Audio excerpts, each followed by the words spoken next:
So we can move letter, are you looking for letter N? Oh, yeah, 11 to M2. You're looking to move letter N after number 11? Yes, I'd like to move it before the moratorium extension request. Would they be all right? Yes, that would. Joe, is that okay with you? Yes. So we'll move I'll second. I'll amend the motion that we'll do the agenda as presented within the taken care of before or after.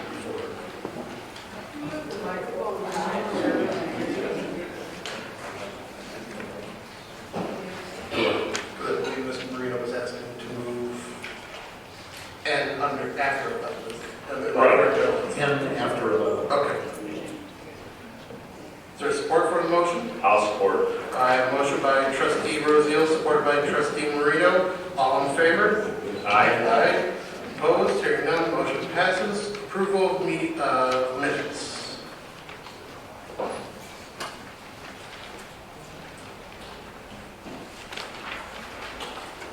I'll make a motion that we approve the minutes from April 6th of 26. I'll second that. I'll second that. I have a motion by clerk Gurley, supported by treasurer Sutherland. All in favor? Aye. Opposed? Hearing none, motion passes. Public announcements. All right, moving on, public comment. There is a 3-minute limit. You can't just state your name and address. Brian Myson, Yep. 481 River Oaks Drive. Good evening, members of the board and fellow residents of Lenox Township. I stand before you tonight not just as a resident of the community, but as a concerned citizen who believes that transparency is the bedrock of local government. When that transparency is obscured, the trust between the people and their elected officials begins to erode. My concerns began on March 28th when I submitted a FOIA request for the draft I-94 Development District and data center ordinances. On April 9th, I was informed that these documents were exempt from disclosure because they were in draft form. However, under Michigan law, specifically MCL 15.243, there is no such exemption for draft documents. To the contrary, a document is a public record the moment it is created. While my appeal to Supervisor Reeder was eventually granted on April 13th, the documents were not delivered to me until April 16th, conveniently only after the public town hall had concluded. This 3-week delay for existing documents suggests a troubling pattern of stalling to bypass public scrutiny. The evidence suggesting a lack of candor goes even further, though. On April 27th, I received a USB drive containing email data which was requested via FOIA. Despite many files being corrupt, the readable data is illuminating. Emails from January 14th show active correspondence between Supervisor Reeder and a developer interested in bringing a data center to Lenox Township, as well as a separate email on January 21st with a separate group I've identified as Project Honeycomb, requesting a formal letter of support from the township for their data center development. This contradicts the public record. On January 28th, the supervisor's office published a statement on social media. I quote, "Any claim that a developer has spoken with the township in a manner suggesting approval, support, advanced knowledge, or involvement in a data center project is false." Direct quote. Yet only a week later, on February 4th, emails show the supervisor's office was receiving feedback on their draft ordinances by the Project Honeycomb developers for their review. The drafts were apparently sent to the developers to review before they were presented to their own planning commission. To my fellow residents, this is our community. We must respond by demanding the honesty and open door policy we were promised. We cannot allow the future of our township to be negotiated in the dark. To Supervisor Reeder, leadership requires the courage to be honest, even when the truth is complicated. By providing the public with statements that are demonstrably contradicted by your own office's correspondence, you have betrayed the trust of the people you serve. For the betterment of Lenox Township, we deserve a government that respects transparency, respects the FOIA process, and above all, respects the residents. Thank you, Tom. Here, here.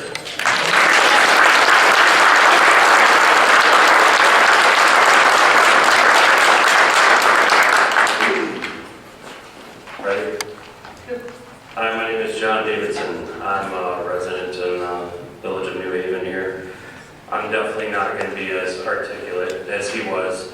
And really, I just am ashamed. There's already a huge lack of trust in our government nationwide. I don't want to see it in my community. And I'd actually like your full undivided attention while I'm speaking. Thank you. So,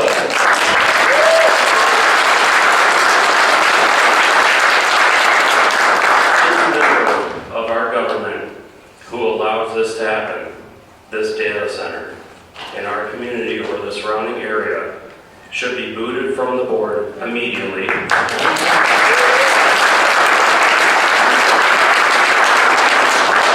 They should be booted from our community. Fully investigated for bribery and double money.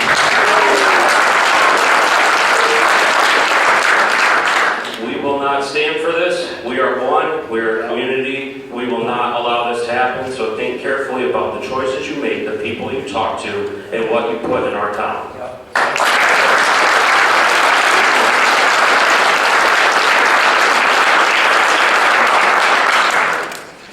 My name is Robert Cannell. I live at 57367 Wingham Street in the village of New Haven, which is in Lenox Township. I am here, and I asked tonight if the board could put on their agenda tonight to, which I asked at the last planning commission, to look at reopening the master plan. And it's not 100% sure whether that action has to be a recommendation from the actual board sitting here, or if the planning commission can just do it at their meeting. But I was hoping to at least get a recommendation from the five of you, up or down, whether you would appreciate, whether you would support opening up the master plan. And I have yet to meet someone in the community that says, yes, I think that this district is a good idea. It's a huge plot of our land, and I have yet to meet anyone with it, even a little bit of a thought that they want to change where they live. Everyone I've talked to has been here 80, 100 years. I've only been here 20, so I'm just a baby. But I came here, and I think most people came here to live in the country. It's a beautiful place. And I've always had such 100% faith in the Lenox Township government. And that's coming from New Haven, where I had to fight for years for things that happened there. And I didn't see that here. I always appreciated that. So I hope that some of these things, even if they did happen, you find a way to rectify them by switching your support or encouraging the district to disappear. And we will properly, it's been talked about, oh, we need some industrial space. Well, you got a dump right there, let's stick it right next to the dump. And we need to look at it more closely than, I don't know how many acres or square miles that property is, but it's a lot of space, and nobody wants that big of a change to occur here. Urban sprawl is a disease, and things of that nature can stay down in the city. Let them, there's tons of empty property in the city of Detroit to build warehouses and industrial facilities, and we all came out here to live in the country. We don't want that to alter. We like it. And again, I can't find anybody. I've been asking, would you like it? You want urban sprawl here? Are you worried about your taxes? I'll pay. Whatever it is, I'm paying it. I pay a lot more than I paid in Roseville to come out here and live. And I happily did that because I didn't want to live in that. I didn't want to live in the city. I'll take it. So please, I would like for you guys to give planning your thought process and call from the table tonight whether you support opening that district at the planning level. so we know where you stand. And just so you know, it's two different items. I know, I'm sorry. The data center's over here, and that district's over here. So don't forget, they kind of go hand in hand. So you handle one, you handle the other. Thank you for the extra time.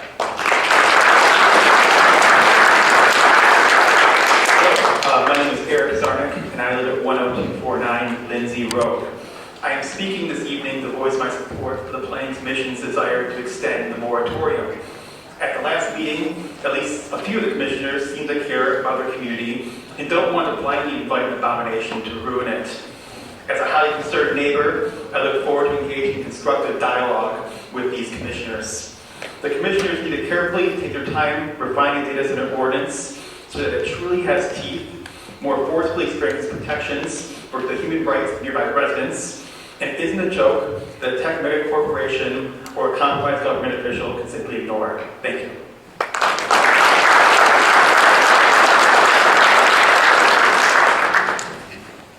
Hello, my name is Tara Smander. My father-in-law, Asaph Smander, opened his farm here in 1955.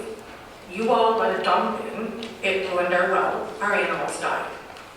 You guys let a prison in. I'm in between a prison and a dump. Now you have put the land I own on a map saying it's going to make a data center. That land is in probate. It's in probate in so many layers because my father-in-law hated you guys. He laid so many layers. Now, here's the fun part. My uncle is prosecuting attorney. I actually know people at Mount Clemens. We're going to dance. I called the judge and I told them that you guys put land that is under a judge's order. You said it's up for sale. I've paid $170,000 in property taxes since I took the land over. Our land is Beaumont. I gave up my farm for Beaumont. You guys were supposed to give us a college. We never got a college. You were supposed to give us sidewalks. We never got sidewalks. Kids died crossing county line in '94, and none of you does anything about it. Lisa McLean accounted for money to put sidewalks here. None of you is laying pressure on her. I paid $170,000 in property taxes for my farm. It's ruined. I can't use my well. The well is ruined because of the dump. Now you want me to give up more land to a data center. All my animals are gone. I have 2 barns left. Please tell me where I put the rest of my animals. Will you tell me what they drink? What air are they supposed to breathe? I'm a physical therapist. I take care of people who are dying for hospice, traumatic brain injuries, and cancer. I will use every dollar I make for the rest of my life, and it's considerable, to stymie you guys.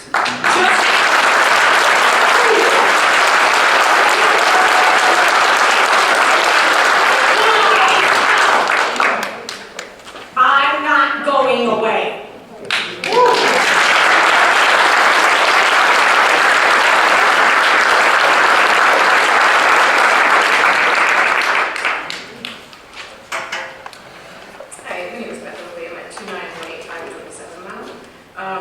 First, I do respect that your position is not easy. And you guys are familiar faces and not part of this community. That being said, today we've been showing up at these meetings discussing something that we're all very passionate about. And you guys have obviously ran for this to serve your community. I did have to look something up today because I was like, well, this says Board of Trustees, Village and Township Board. What they do, the Board of Trustees is an elected legislative governing body of the village or township. They hold the ultimate authority to pass laws, adopt budgets, and levy taxes. When it comes to zoning, they have the final say in adopting or amending the zoning ordinances, updating the master plan, and rezoning specific parcels of land. Who they serve. They serve the entire community of residents and taxpayers. They are directly accountable to the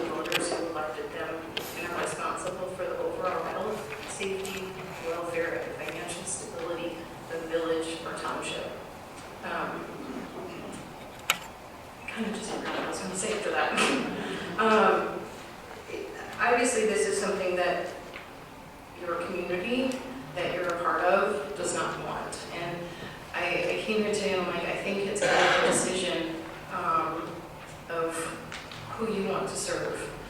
Because we hear a lot about the big government, we hear a lot about what the attorneys recommend, what everybody else is recommending. And your community is obviously coming on your own saying, we don't want this. And figuring out a way how to not just put it in there or pay us to have it, well, what are we going to get back if we do put a data center? Or figuring out what's the best way we can get a data center. I mean, or the concerns are maybe having a serious conversation with the attorney of why we're only getting recommended a 4-month moratorium. Why aren't we going for the big ones? Why aren't we serving the community and the taxpayers? Because that's who you're here to serve.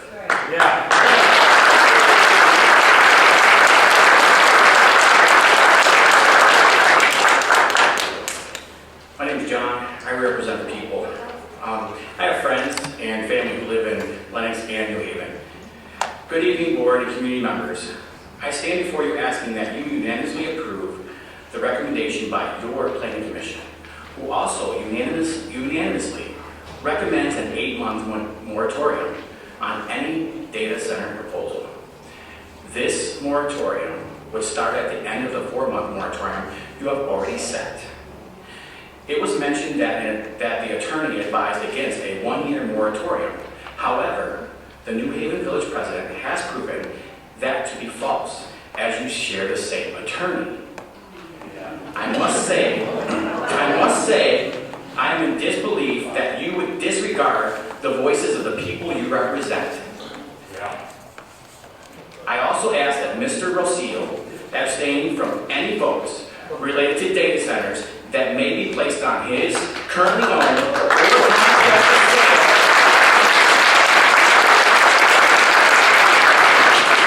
or contracted sale of his land, as this would clearly be a conflict of interest. We the people of Lenox Township ask you to not exclude any development, but make ordinances that protect the people who you are supposed to represent. Thank you.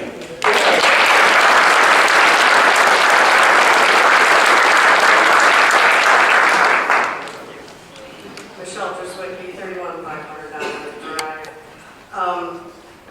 Haven't heard about Project Honeycomb. It's interesting. Check that out. Thank you for the information. I've heard Cloverleaf. I've heard a couple other places.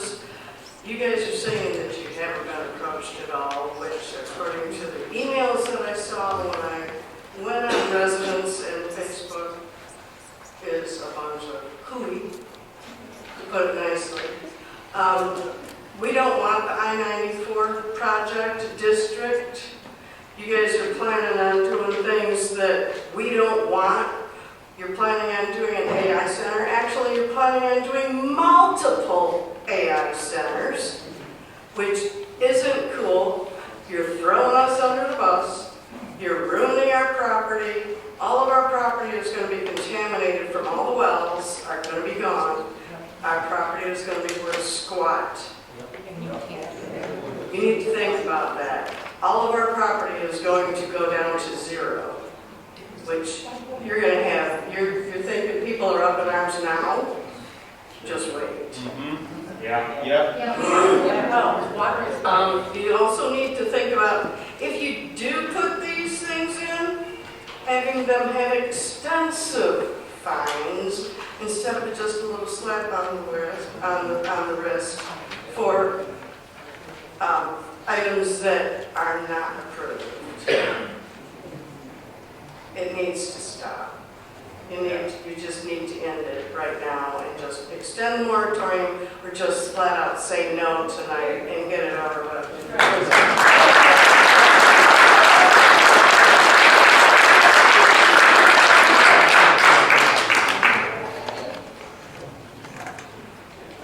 Hello, my name is Drew. I'm a resident of New Baltimore. I live close to where this new data center is being proposed and built. I want to expand on what other people have said about a moratorium. I believe a 3-year moratorium would be more appropriate. Personally,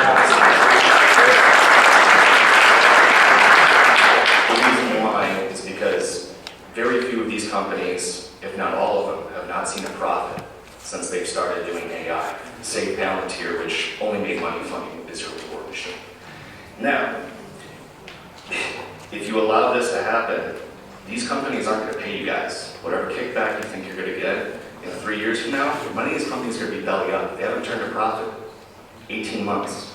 OpenAI, all these companies, look it up. So, in good faith, if you still think that you might get something from this, 3 years from now, we can have that discussion. But I have a feeling a lot of these places won't even be around in 3 years. I don't want to see Richmond become a guinea pig for Sam Altman's ambitions. I don't want to see our farmland get permanently changed to industrialized zones. Thank you.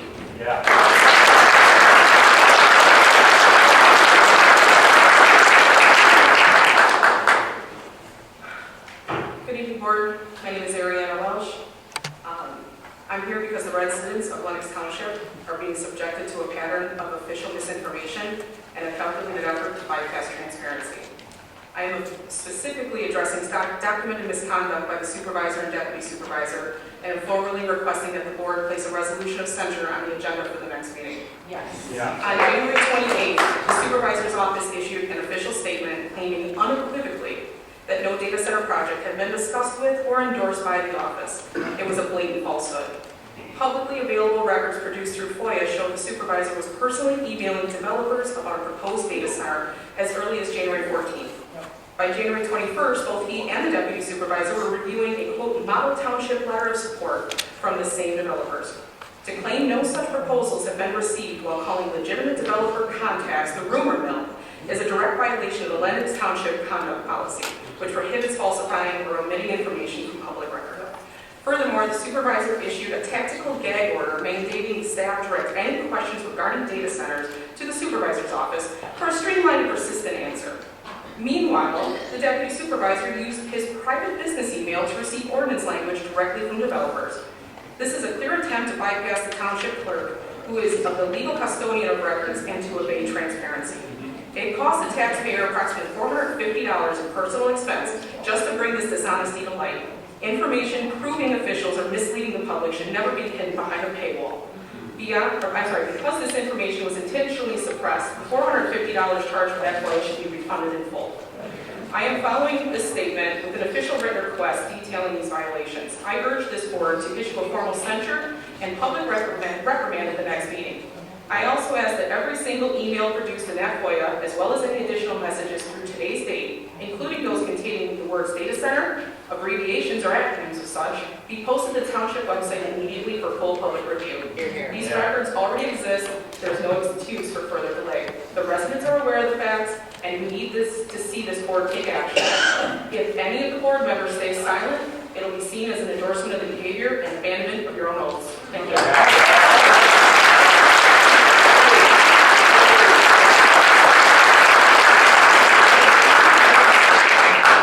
Hi, my name is Valerie, and I'm just here to talk about your constitutional oath. Because you're all violating your constitutional oath by not listening to we the people. You think that you have to follow the rules of the state of Michigan. You have to follow the rules of the data center. You're afraid of getting sued. You should be more afraid of us. Not only when you violate your oath, you can go to jail for that. Do you really want to question your oath of office? I was told by the gentleman on the end, I think it was you I was talking to, you said that we could never win constitutionally. Watch us. We will hold you accountable for your oath. You said we could not fight these data centers constitutionally. And the engineer told me that. That was the night of the meeting, that Monday night meeting. And you said that to me. And what's worse? Turning down a data center and getting sued, or going to jail for violating your oath.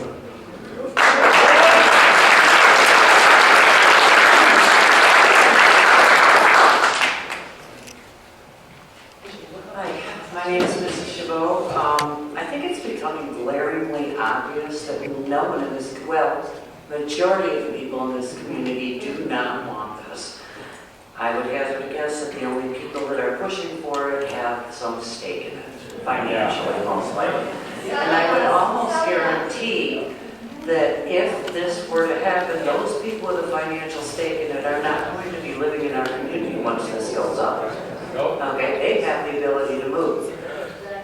You've got to be able to look at all, I mean, the pollution, the health risks, check out all the other sites. Talk to people who live in other sites around the country. And you're going to find, it's going to be an eye-opener. It really is. And it's sad because so many people cannot move. And these are all going to be turned into ghost towns. I think the moratorium needs to be extended for as long as possible.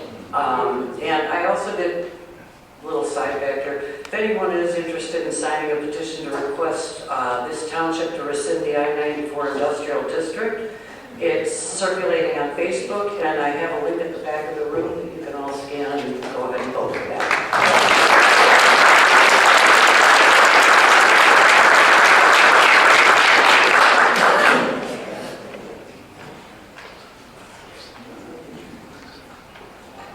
Joseph Warren, 57917 Waterman, right down the road from you, Mr. Trustee. I don't know you, never met you. We're a stone's throw away from each other. I voted for you because I see the work you put into the community. And I hope you're not hiding anything from us tonight. We deserve better than that. But what I want to state is that it's time to be bold. The Lord teaches us to be bold. Yes. I'm terrified coming up here and speaking, but I know a couple of things. We can't come in here and tell you you can't build this stuff, because that's not the right thing to do. I think the strongest argument is to recognize that these data centers are uniquely burdensome land that impose disproportionate infrastructure, environmental and community costs relative to their local benefit, and because of that, they should be restricted to areas specifically designed to absorb those impacts.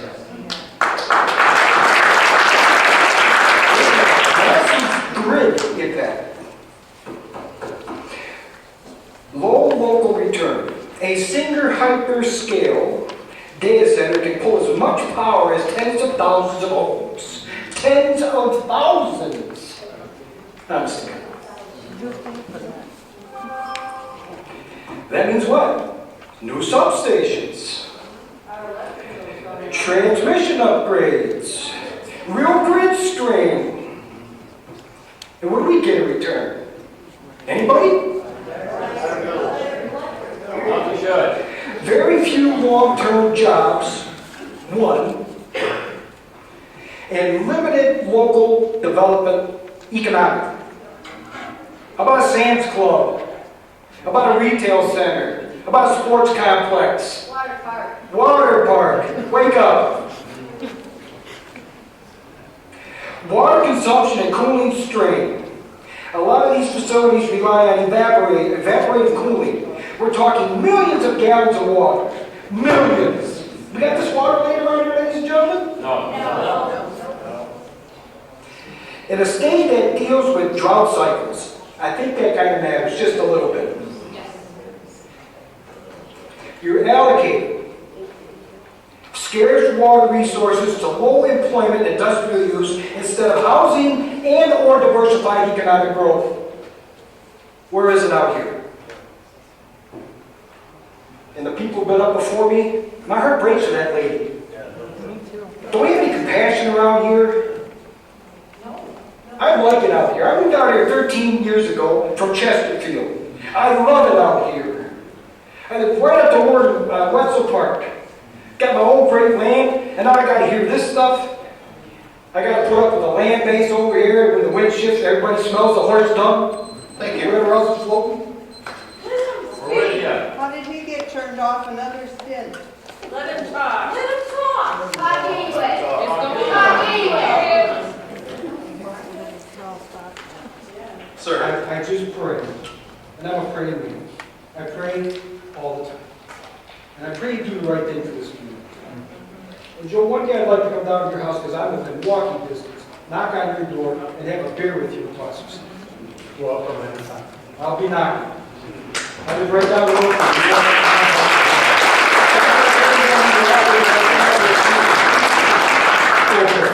Let's go. God bless you.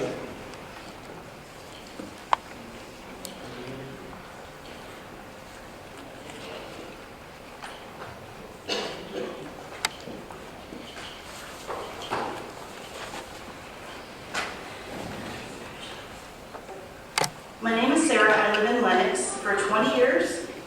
I raised my family here, and we have 2 adult sons now who live here. This is a very serious issue that is presented today at the AI Center. We need to look at how is this affecting others. Feedback from other states who have AI centers is shocking. Half of all the demand for electrical across the U.S. is expected to come from data centers. Half of the electric. According to Laura Evans, who lives in suburban Chicago, she said it emits a low hum 24/7. And it's not just the noise taking a toll, it's the raising cost of bills. The energy demand from these facilities affects our ability to meet clean energy goals, have a livable planet, and just pay our bills. The biggest data center in the U.S. is in Port Washington, Wisconsin. Tom Utek, who lives by it, said they want to put in a massive power line across his property. The power line would be as tall as the Statue of Liberty. If he does not comply, guess what happens? They take eminent domain and they force him out of his home. Sounds like nice people that play fair. Mr. Rosio, have you been in discussions with anyone from a data center? These are just a few instances, and there are many more stories of people warning us, not specifically, but absolutely warning us in Lenox to not go down the same path. Don't give an inch. We do not want a data center.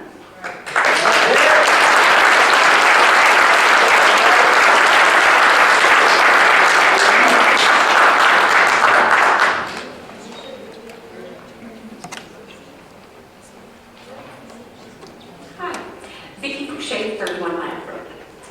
I just read an article in the news that stated that you can put a moratorium for more than months.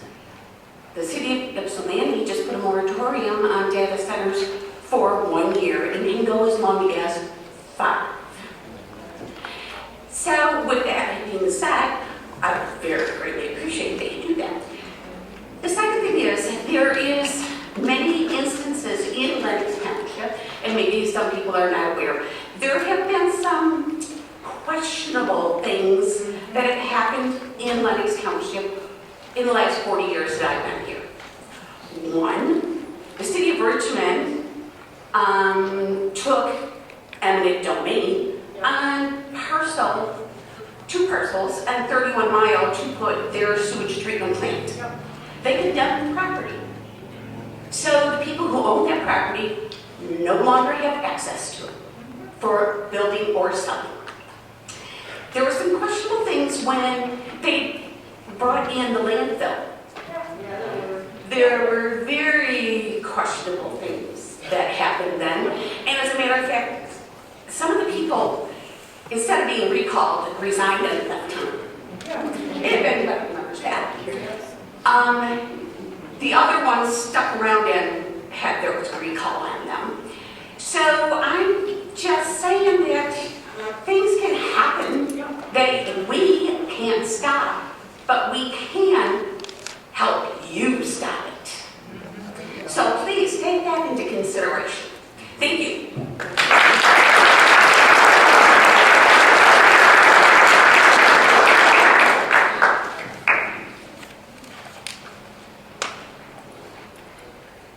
My name is Kyle Carrier. I live at 27 in Bates, and we moved out here 5 years ago. I think probably one of the babies out here, and we moved out here from Warren, Roseville, down in that suburban area, because one of the best memories I have is driving through these places, out to Blake's, seeing the country, how beautiful it is, and once I was able to save enough money, that's where I bought my house, out here in the country. So Blake's is just 5-10 minutes down the road. And then we have air quality alerts from this dump that is now asking to be expanded back in January by 25%. We don't need more dumps. We don't need a data center. We like the farm. We like the peaceful community. I've already put 2 kids through New Haven. The second one's on the way. And I like it. I like the peace and quiet. I already had to have a petition signed by multiple residents to try to have the roads fixed, because we have dirt roads that we keep grading, and now people get stuck in them. They cause accidents because it's just one giant slope. We shouldn't have to ask for sidewalks. we shouldn't have to ask for roads. And we most certainly shouldn't have to ask that these corporations not take over our community. Take care.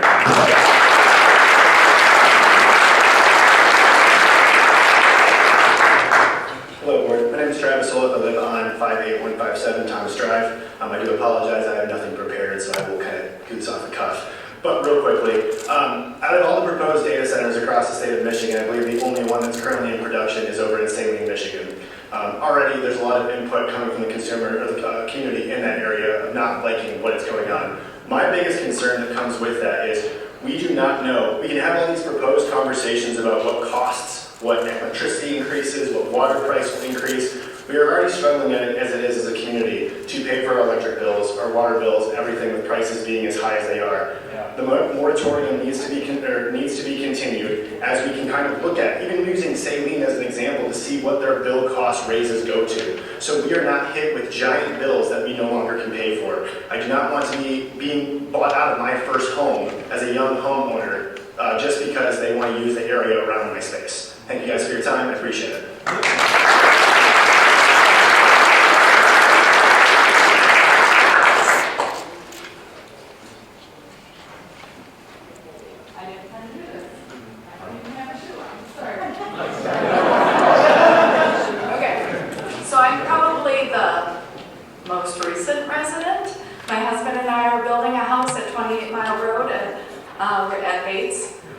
We purchased the land from the Six Rivers Land Conservancy. It has a conservancy easement on it. It's 14 acres. We're only allowed to build on 2 of it. So my husband used to be the commander at Selfridge for 5 years before he retired. This is our retirement home. We moved here on purpose, and I'm very upset with what could be happening. We're working so hard to restore the farmland to its natural state with the Land Conservancy and the County of Macomb to plant trees where it used to be farmland. Water in Arizona is cheaper than it was here. When we lived in Arizona, it was very cheap. It's very expensive here. And I don't think you guys appreciate how important clean, abundant water is. And I wouldn't even begin to understand how you would gamble that away, if there's even a chance. So, like I said, I'm planning to talk. I hate talking in front of people. But what's the point of us restoring the land that we're building on if you're just destroying everything around it?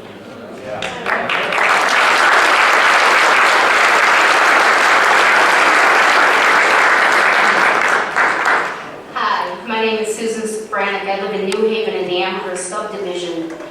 I'm just speaking from working class, family point of view. We've raised 4 children in this community. We have 18 grandchildren in this community. We've invested our lives. We've trusted you. We voted for you because we thought you were going to take care of us and do everything in your power to take care of us. I'm going to tell you something. Families are worth way more than whatever kickbacks you're getting for this data center.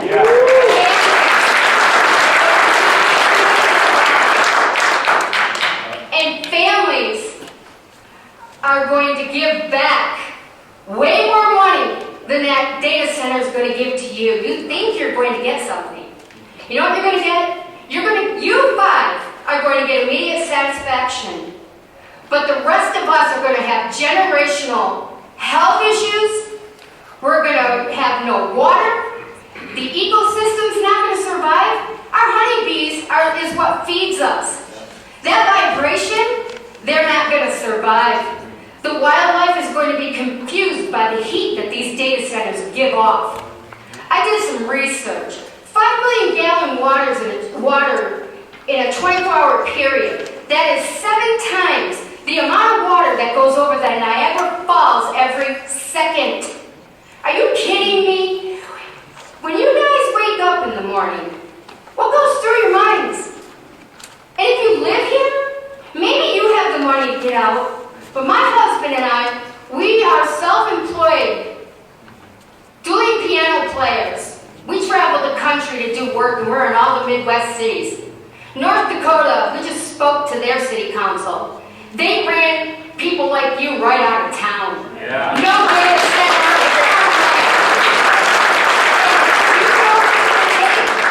We are going to have high-powered tension lines.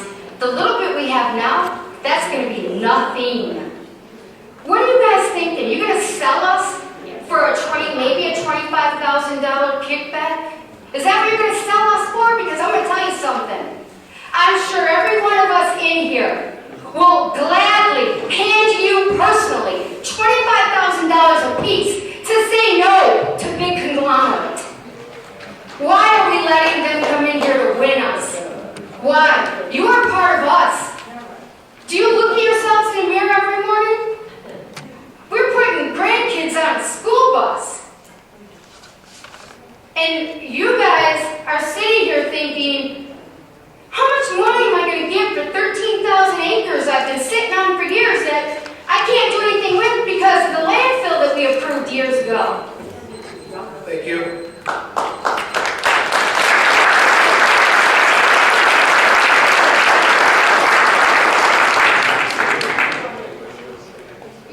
Jessica, resident of Lennox. I'm going to kind of go two different ways with this one. First, I'm going to say if there's been any outreach to Macomb County Heritage Alliance or the Richmond Historical Society for the land proposed.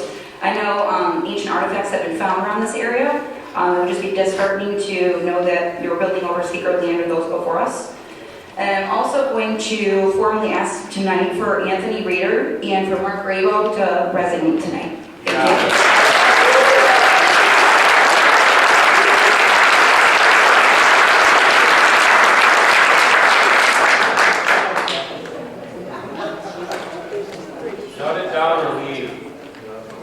Hello, my name is Kenneth Gallagher. I live in Decorah Park subdivision, and I don't know any of you, so I have no animosity towards anybody. My concern is that there was supposedly a trip to Dublin, Ohio, that the board or whoever did a survey as to the conditions of the environment in that area. My concern is a data center I have no information of. I would hope that everyone here does do research on the benefit of the residents to see what conditions are, the expense to the residents, electrical, what contamination to water there is, what contamination, anything. And I'd like to see a baseline testing of groundwater level that's present now and see a comparison to and an assurance from a data center, which if it does happen, that they will accommodate and pay for and make good on their promises that they will be a benefit of the community. Thank you.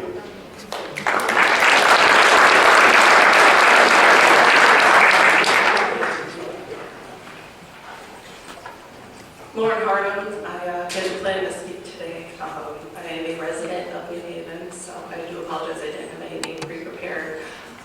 Speaking on the Dublin, Ohio field trip that you guys have planned, I did look a little into the research because I have family that lives in Dublin. I'm like, where would they even fit a data center? And it's a showroom. Last week, I said going to a dealership to protest buying a car does not make sense. You guys are literally planning a field trip to a showroom. It is a building, there's 3D images of every single office building in there, and it's show items. It is not a real data center. I encourage you to reach out to organizations and conservation efforts to make sure that if we do get a data center, that it is well regulated and that there are steep fines. I think the I-94 Industrial Center should be broken up into pieces. I do not believe that we should rezone in this large area. I believe that we should not remove the 2 sports designations or even that the golf course is completely redesignated. These places need to stay agricultural or be more diversified in their usage. A large data center will end up moving in if we rezone with the I-94. I do believe that we should continue and add a moratorium to the data center regulations. That way we are protected as a township, or you guys protect as a township, myself as a village.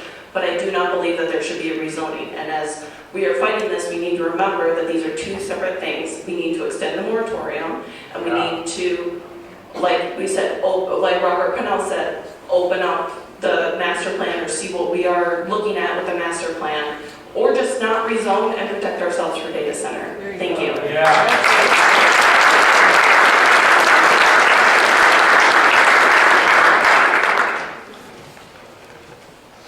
Hello, Captain, I'm a homeowner in Lenox. I know that when we get done talking, you'll answer some questions. But my question was, what exactly goes on inside of the data centers? I kind of was looking it up, and it looks to me like it's the brain or the control system with the LLM software program to program and run the robots. I'd like a comment on that. If I could, that was my question.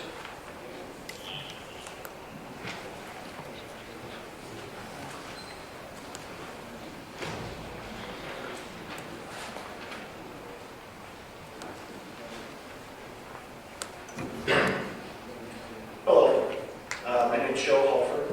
I live at 28 Mile and Place Road. So compared to everybody here, new to the community, been here 2 years. Everybody else has said it. Put a moratorium, extend the moratorium. Yes. I've been all over this state, lived in Carroll, lived in Wayne County, Canton, Odin. I moved here because I want to start a family here. I want to start a small farm. If I wanted a data center, I'd go live on Mount Road. I'd go live in Dearborn. That's not why I moved here. It's not why anybody's here. Maybe ignorant. I'm just another engineer here. I'm just another Joe. So, think about what you're doing before you actually do something. Actually have educated research about how noisy this is going to be and what value this adds. 30 jobs. The 30 jobs that they'll send over to South Africa because they'll all be remote. They'll contract people out for 30 hours a week. Won't provide any benefits to the community or the young people that are going to try to work those jobs. Thank you.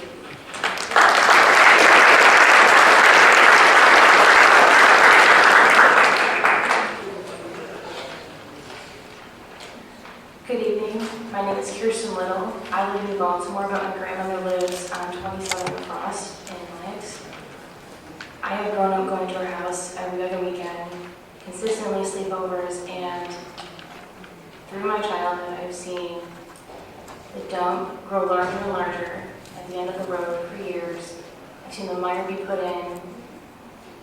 What more can you cram in this area? I was married last year. We're moving soon. Fortunately, I can leave this.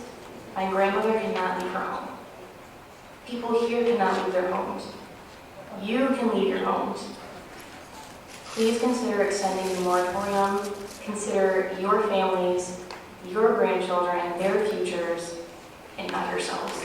Thank you.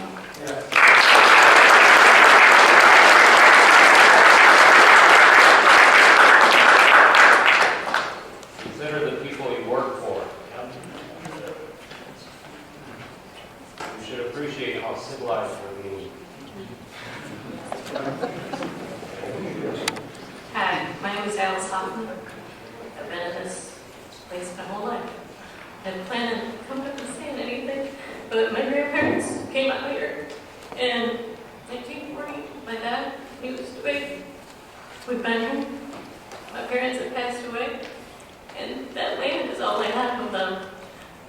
When the landfill came in, it was promised that, oh, this was going to be great. It was going to be great for the township. We were going to get got a fire truck. We were going to have free trash pickup. It was going to be great. And then all of a sudden it's like, suddenly no one knows anything about this. It's like, why free trash pickup? Oh no, that's included in your taxes. And now you're limited to 1 can. And anything beyond that, you have to pay for. It's like, where's the benefit of this data center? Or whatever else is going to come in here and what it's going to destroy. I don't want to see the land, when people see vacant land, they think, oh, it's empty, it's purposeless. That is what keeps the carbon out of our atmosphere. That the earth is what takes that down. So all that carbon footprint and everything, it's the green that takes that and gets it where it belongs. If we get rid of that, we're destroying the planet. All that will be left will be data centers because we won't be necessary.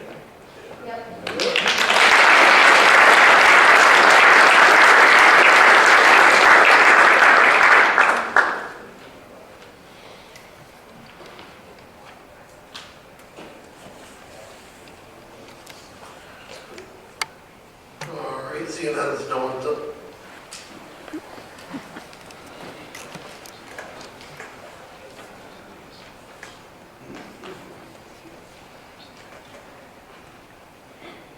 My name is Robert Buchanan and I live in New Haven. I think it is very clear we do not want this data center. Our infrastructure will not be able to handle it. Our power already goes out as is. I think it is very clear this is just not what we want. Please do not let this data center come in.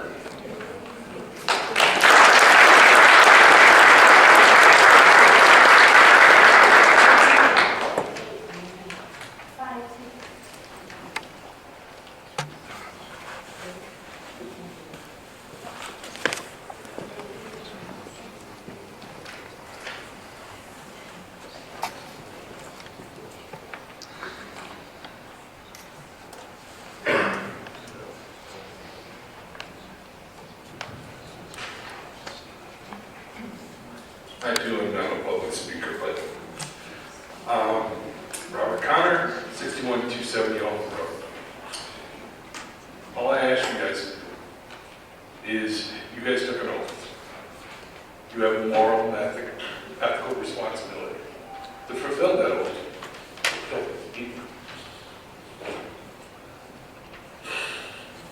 I've listened to everybody speak, and I've heard everybody. I think you all hear it. If you stand something to gain here, remove yourself from office. You don't need to.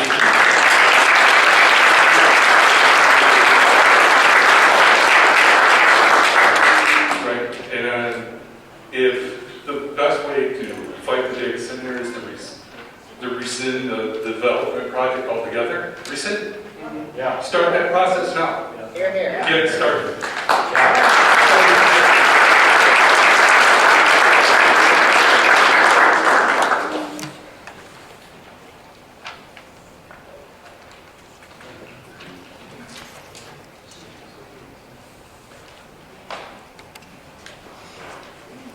All right, moving on to consent agenda. Yeah, if you want to do a quick recess, 5 minutes. Yep. All right, we'll be in a 5-minute recess.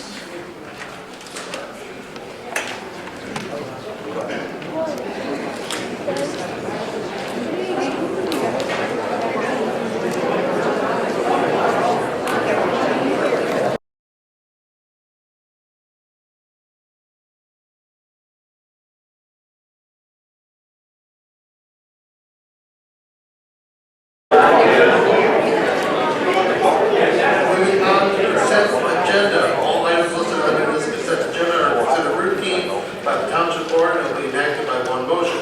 According to established Township meeting rules, there will be no separate discussion of these items unless a member of the Board or public so requests after prior to the meeting, in which event the chair of the meeting may remove such items from the consent agenda for discussion and consideration under agenda item number 8 below. Approval of the consent agenda shall be by majority roll call vote, those present and voting.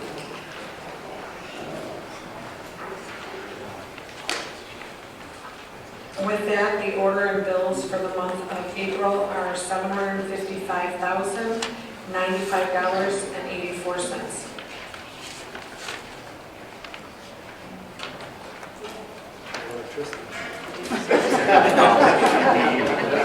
More power to it.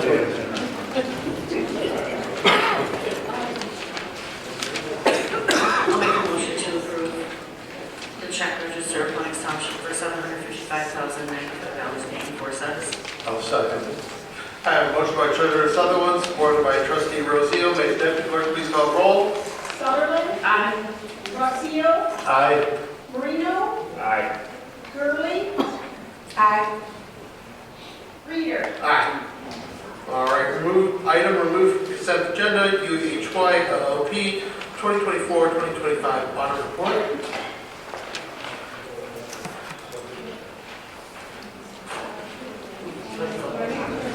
Yep, press the button. Sorry. It's normally just on for me, so I apologize. But good evening. Thanks for having me here tonight.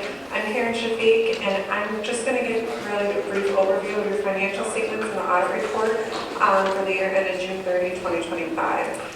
Before I do that, I just want to thank Michelle, Jennifer, Anthony, everyone in the township for getting so much ready for us, for answering all our questions as we're out here. We know it takes a lot to pull things together, so we just want to say thank you before we really get into your audit report. So now really kind of the layout of the audit report. The first part is your independent auditor's report. It is your statement. It's really our opinion. You do have an unmodified opinion. That is the best opinion, a clean opinion that you can get and what you strive for each year. The next part of the financial statements on pages 5 through 9 there is the management's discussion and analysis. This gives really a good narrative of the statements along with some summarized financial information. And then the next part of the report is the township-wide financial statements where it really presents all your assets, deferred outflows of resources, liabilities, and net position for the township at the end of June 30, 2025. I'm going to spend a little bit of time going through the fund financial statements, which is what you guys look at on a regular basis. So for your general fund at the end of June 2025, you had assets of $4,728,369. Liabilities were at $851,733. Deferred inflows of resources of $64,447, leaving you with a fund balance of $3,812,189.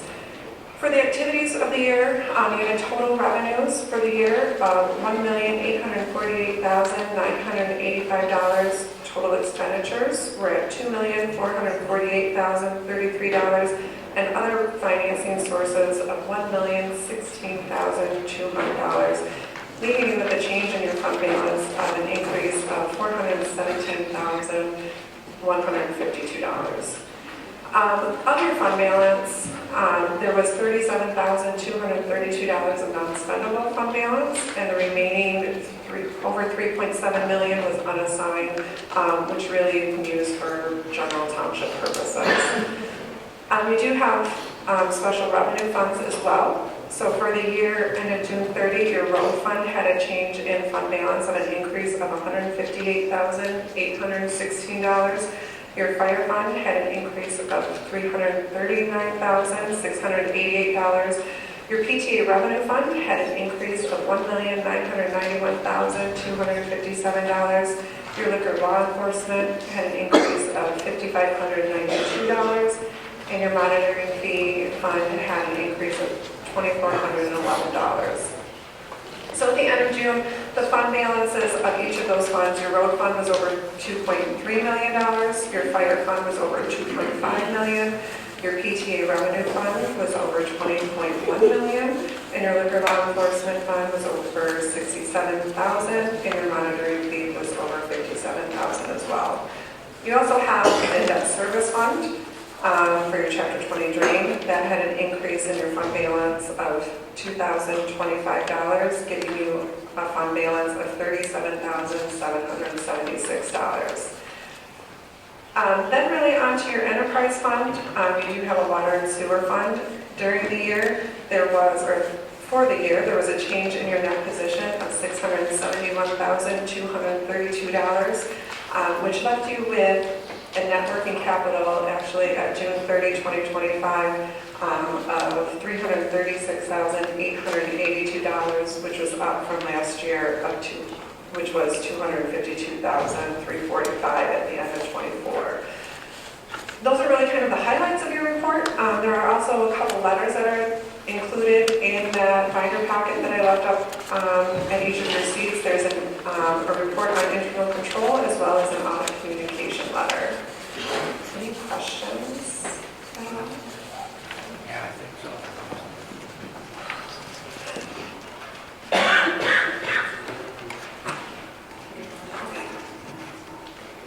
Okay. Thank you very much. We really appreciate it. One question, will you be around when we discuss the budget? I can be.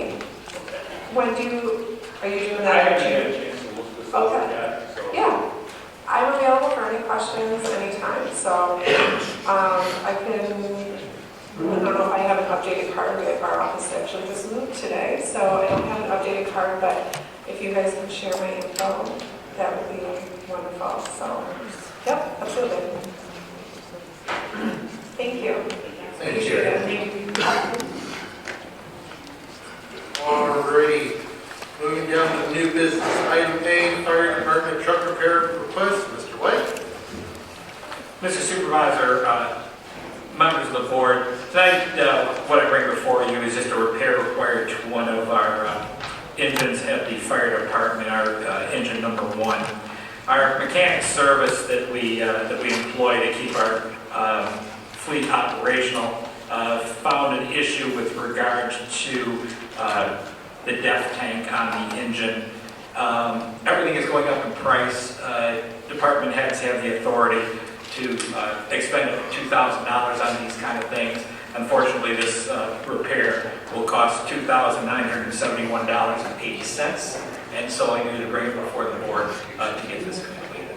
Fix it. So with that, I talked to our mechanic beforehand to ensure that the engine was, we were able to use the engine until this was repaired. So as opposed to doing it as an emergency between board meetings, we set it aside until tonight so the board could officially approve the expenditure over the normal amount that we're permitted to expend as department heads. With that, I request the board approve the repair for $2,971.80.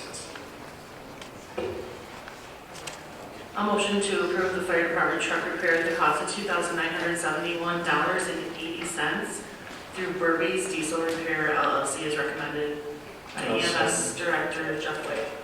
I have a motion by Treasurer Sutherland, supported by Trustee Rosio. May the deputy clerk please call the roll. Sutherland? Aye. Rossio? Aye. Hurley? Aye. Reader? Aye. Marino? Aye. You guys have to get competitive quotes.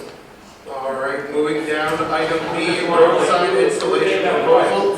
Mr. Grable? Good evening, board. This evening, we're coming in front of you from the supervisor's office. This actually started last year. Supervisor Reader had reached out to the road commission. There's been an abundance of work back and forth.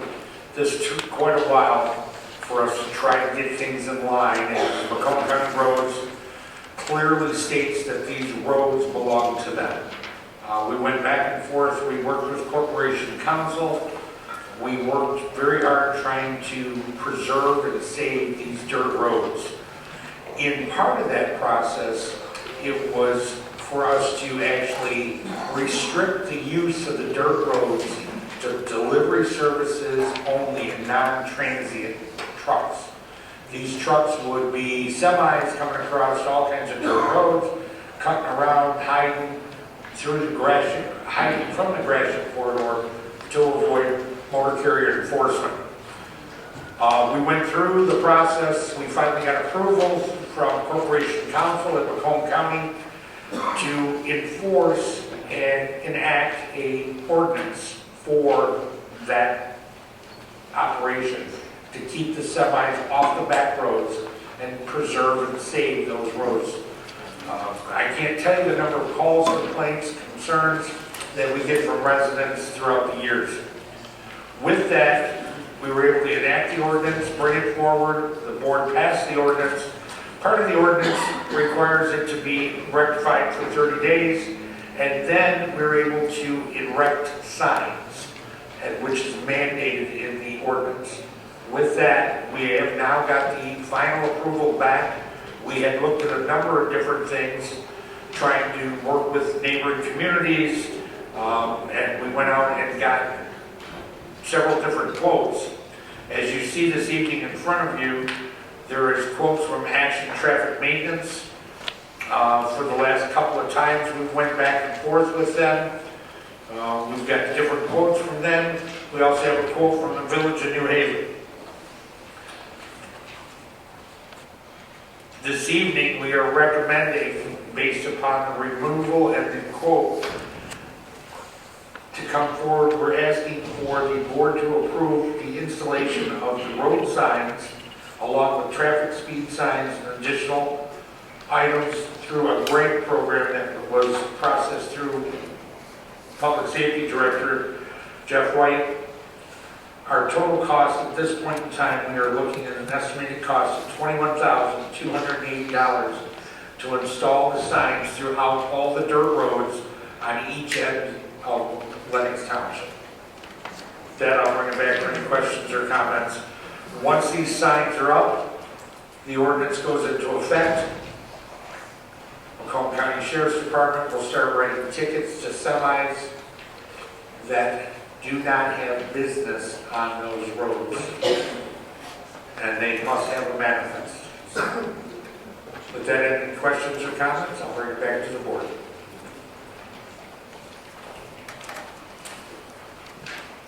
I have a question. You mentioned grants. Is this going to be paid for through a grant? No, we were able to, Jeff White was able to get additional speed limit signs, and this was a grant that they've been working on back and forth. They requested some of the grant money so we got the signs, but that's not part of the installation. We have to provide the installation costs. And these are the sun-powered, solar-type speed limit signs, Mr. Rosale, they are basically the speed limit signs that you'll see that actually flash to slow people down if they're exceeding posted speed limits. These have been shown to actually reduce speeds very well and save lives. So we had written a grant with regards to that. There's, of the total signs that are going up, this is only 8 of them, so it's a very small part of the total.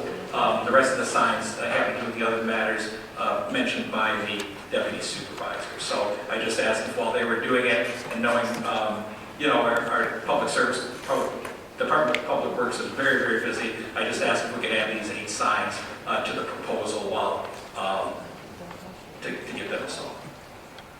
Thank you.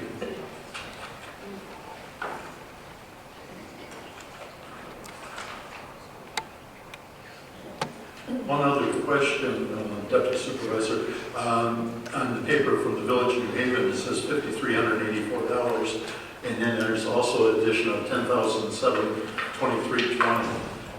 When you add those two together, it doesn't reach $20,000. So our DPW supervisor had requested an updated quote, and as of the meeting, we still had not gotten a received updated quote. But if you look, there's been some additional changes that's also additional to the rentals.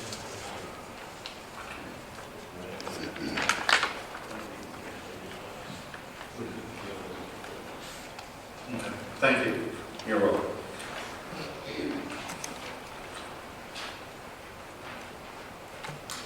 There are 2 quotes here by Action Traffic.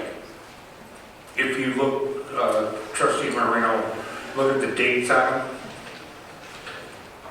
That's how much it's changed in the last few months.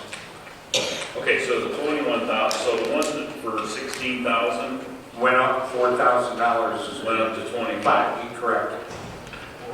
A little over 4,000.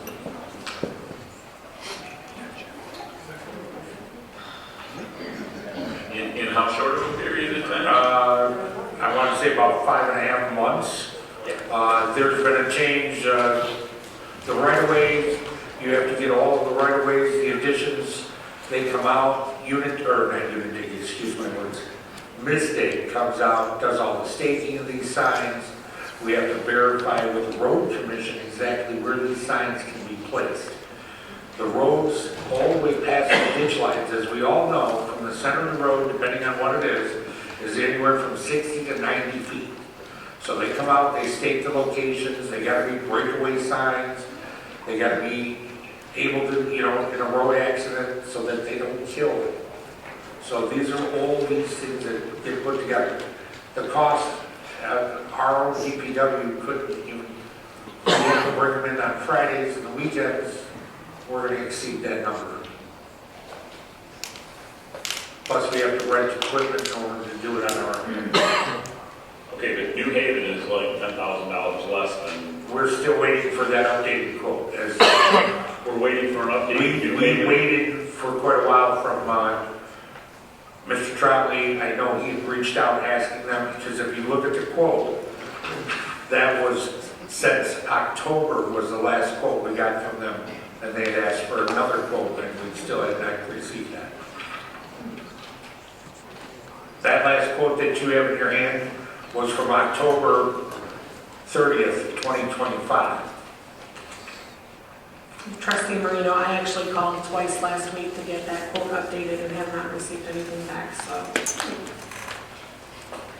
We've been waiting. Are they just simply saying that we'll do it at that price? Because they have I don't know, nobody's responded to my messages. We've asked numerous times. The residents continue to talk about the road traffic. We have the ordinance in play. We cannot enforce that ordinance without those signs put up.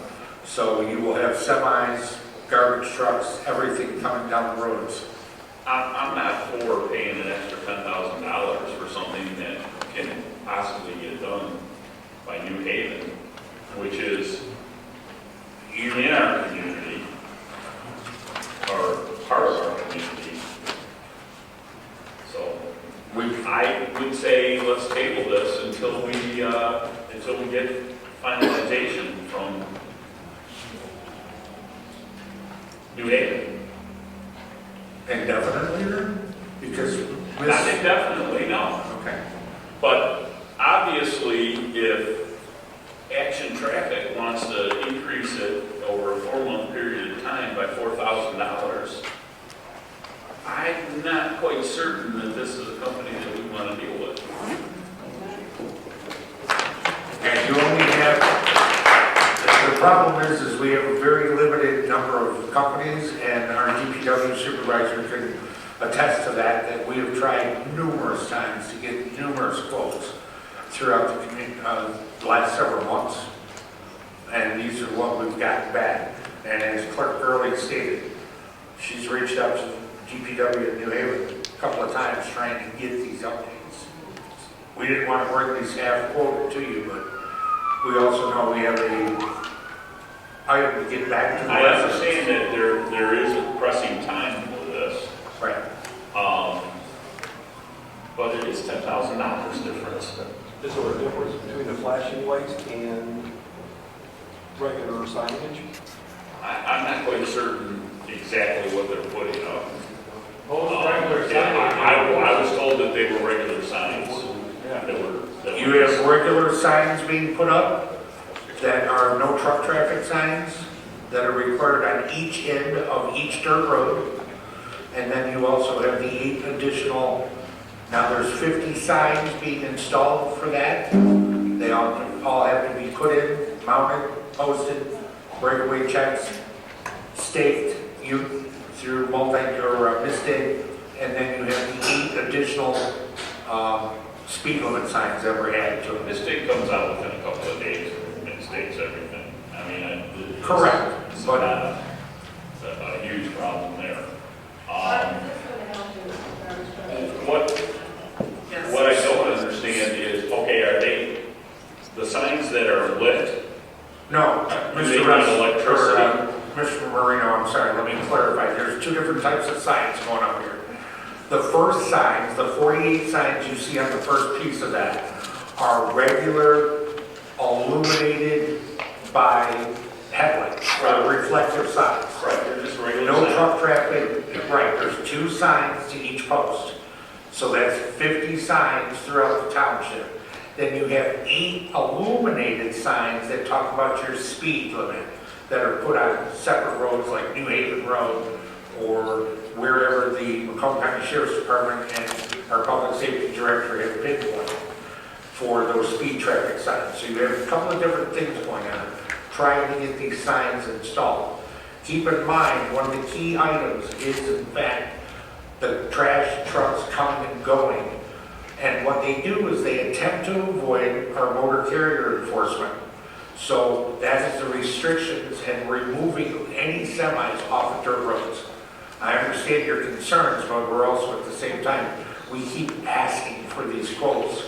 And we know the residents have been asking and we want to get this back. So we wanted to bring it to the board to let you guys make a choice.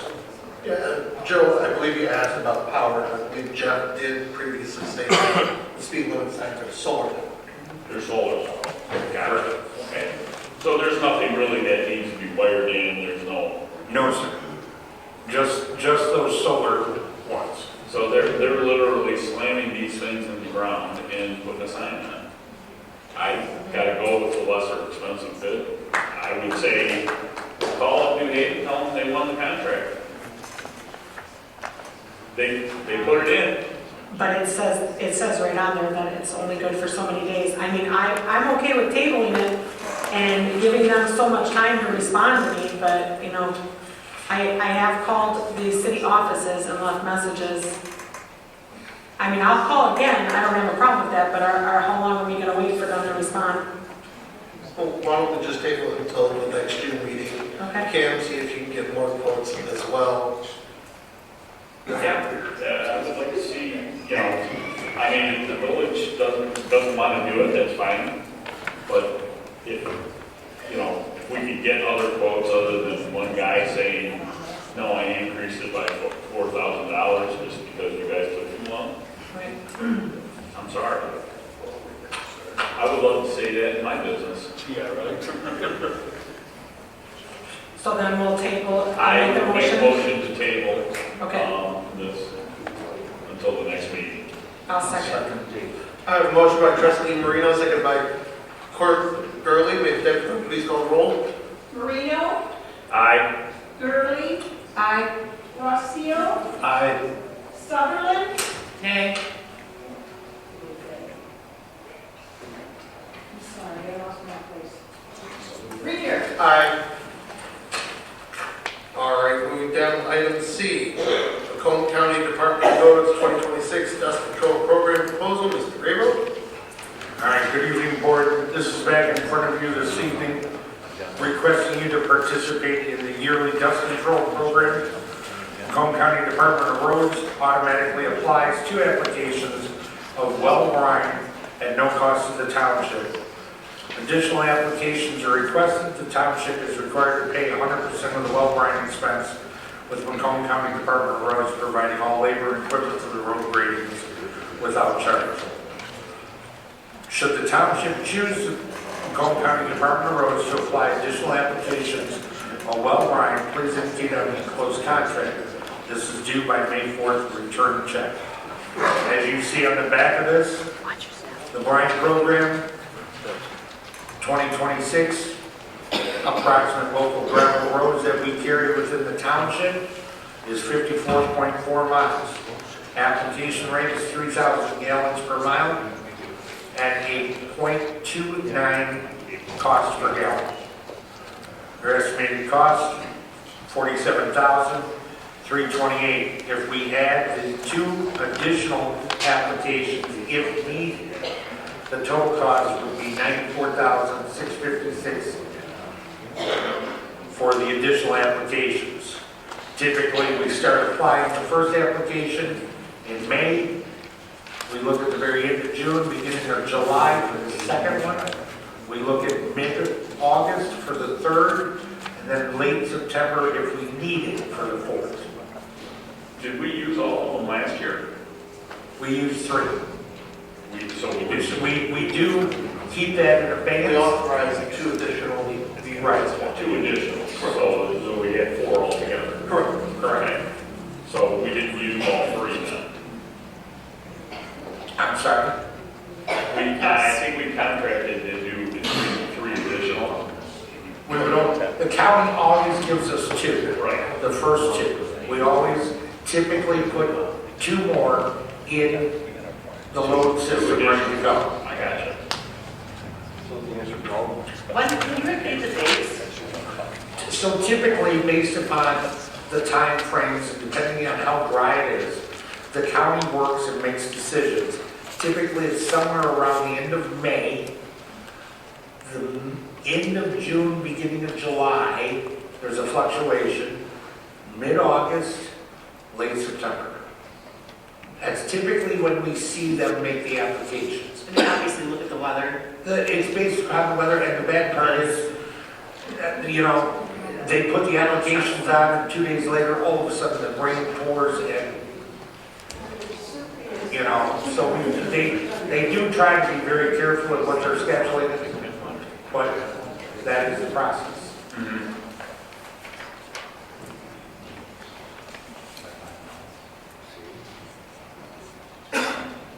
I'll make a motion to approve the county Department of Roads proposal with the county providing the first 2 applications of salt brine at no cost to Lenox Township and the 2 additional applications at the cost of $47,328 each, totaling $94,656.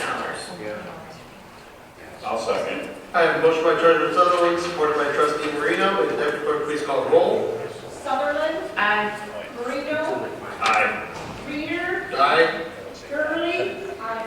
Rossio? Aye. All right, item D, internal suppression system inspection proposal. Mr. Trumbo. Yes, good evening, board. A few weeks ago, we had our fire control vendor come out and do our fire extinguisher checks as well as the internal suppression system. Once those inspections were done, they notified me that we were due for our 5-year, what they call a wet pipe inspection. They actually do an internal look at the system to make sure that it's free of debris as well as corrosion as well. So I did have them work up a quote to do that, as well as hydro test the FDCs for this building. As you see, I submitted multiple quotes, and I'm recommending that we use our normal contractor, Adams Fire Systems of Michigan, at a cost of $1,717.20.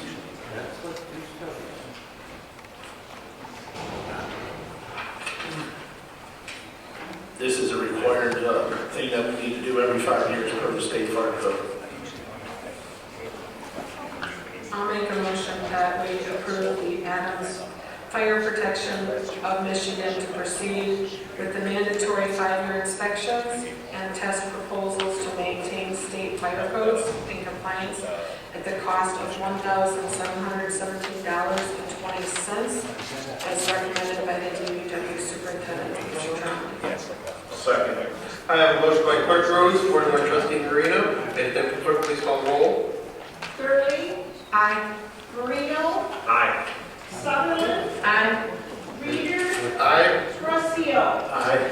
Thank you. All right, moving down to item E, Michigan Building Code MPC Amendment, Chapter 712. Mr. Grable. All right, good evening, board. This evening you have several in front of you, and we're going to ask for each one on a separate approval. This evening you have the Michigan Building Code Amendment, Chapter 712, as recommended by our building inspector, Kurt Stenstock, for approval for this section of the Michigan Building Code under MPC. Any questions? This was brought in forward 30 days ago for first review and reading. This evening, we're asking for your approval of that code, as we have not had any response of request changes or updating other than the state requirements. And we're requesting you to adopt that building code this evening. And we're going to do all these individually. Individually, that is correct. I'll make a motion that we adopt Chapter 712 Building Code as stated by building inspector Kurt Stenstock. Kurt Sunstock. I'll second that. I have a motion by trustee Marino, seconded by treasurer Sutherland. May the deputy clerk please call the roll. Marino, Aye. Sutherland, Aye. Rossio, Aye. Gurley, Aye. Reader. Aye. All right. Item F, Michigan Electrical Code, MEC Amendment, Chapter 713. This again is in front of you as basically the exact same thing. This is updating our electrical code under the MEC Amendment, Chapter 713. And this is also recommended for update and approval under our building inspector, Kurt Senstein. This stays in compliance so that we are latest codes currently. I'll make a motion that we approve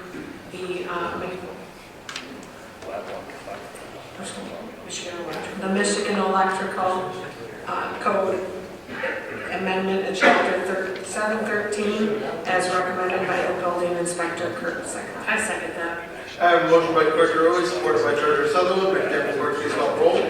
Gurley, Aye. Sutherland, Aye. Rossio, Aye. Reader. Aye. Marino. Aye.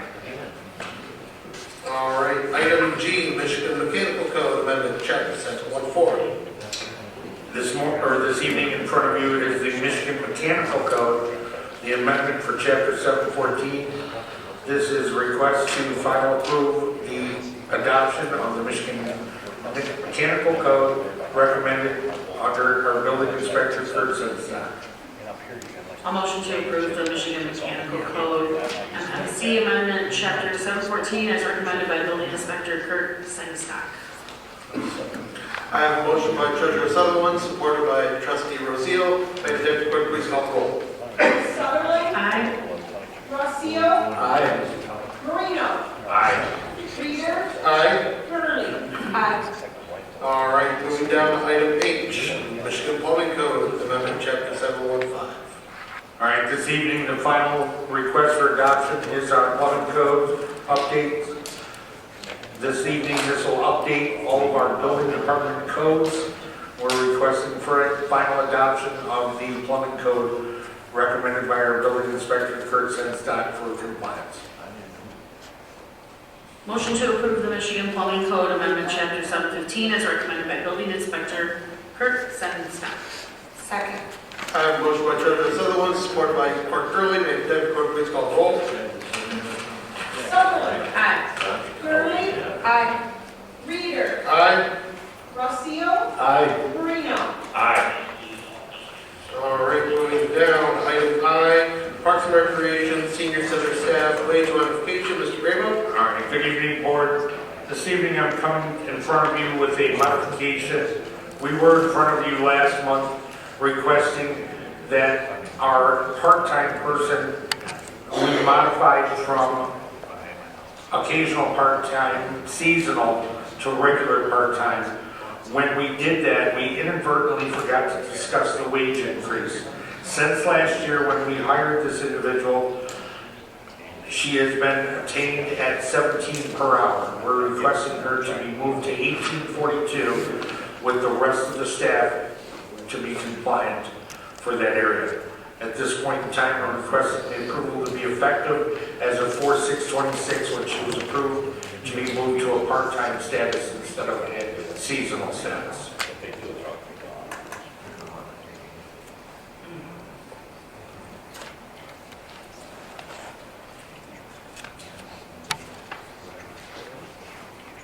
I'll make a motion to increase the wage of Alexa from 17 to 18.42, effective April 6, 2026, when she was approved to move to part-time status as recommended by the supervisor's office. I'll second.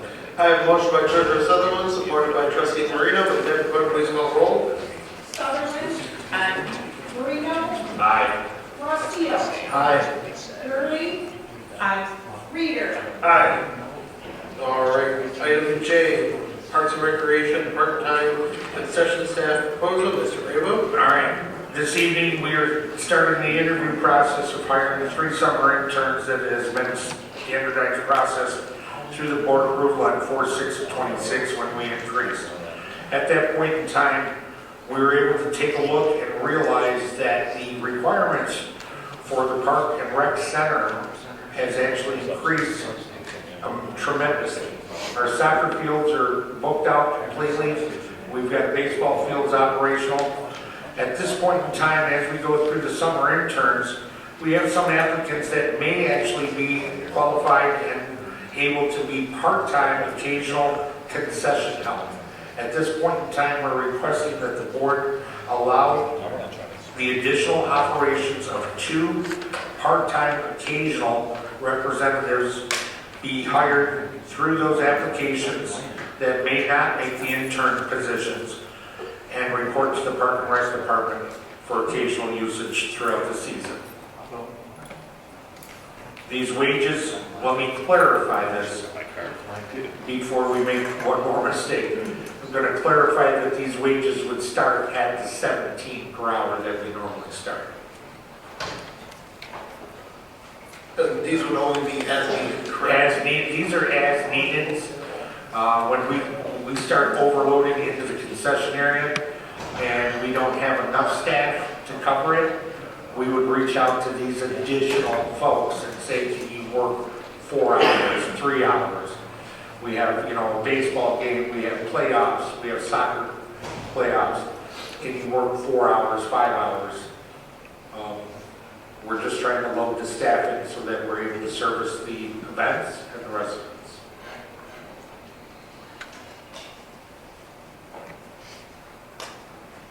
These are also There was no wages, no benefits, nothing. This is 17 per hour, period.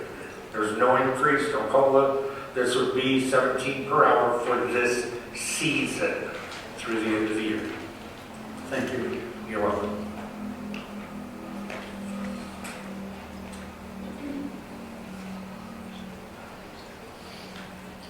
I'll make a motion that we allow the supervisor's office to hire 2 new interns at 17, no? They're not interns, Mr. Part-times? They're part-time, Park and Rec seasonal. We got to make sure that's clarify that. Okay.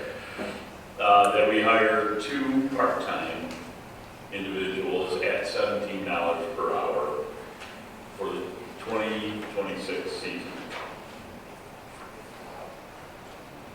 I'll second that. I have a motion by trustee Marino, supported by trustee Rosio. May the deputy clerk please call the roll. Marino, Aye. Rossio, Aye. Reader, Aye. Gurley, aye. Sutherland. Aye. All right. Item K, fact-finding trip authorization, Mrs. Grable. All right, good evening. Last month when the Planning Commission had requested and it went through, there was a number of people interested in putting together a fact-finding trip for potential outcomes of facilities to be built in the area. With that being said, a number of the Planning Commission members and the Board of Trustees indicated that they were interested in doing a fact-finding trip. Once we started putting this together, we found out that the rate was going to be much higher than an approval amount. And we are coming back this evening to the Board of Trustees asking permission if we can pull the fact-finding trip together and get an opportunity to get into the locations and the surrounding areas. We're requesting approval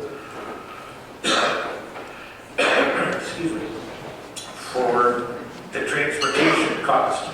This evening you have a document in front of you from 3 different facilities that were put together. Mercedes Sprinter, which will be up to 14 passenger Sprinter, a total cost of $25.20 is an all-inclusive rate. At this point in time, we are recommending the company AAA Metro Services, which is your 3rd one on the listing that we were able to conclude together, would be for $24.90. Our rates that we actually received were $25.20, $27.90, and $24.90. These were scheduled 12 hours of service, approximately 7 a.m. to 7 p.m. As these trips were 3.5 hours in each direction. So with that, the cost was well over the $2,000 mark. We are bringing it back to the board for approval if this goes through to authorize that expenditure.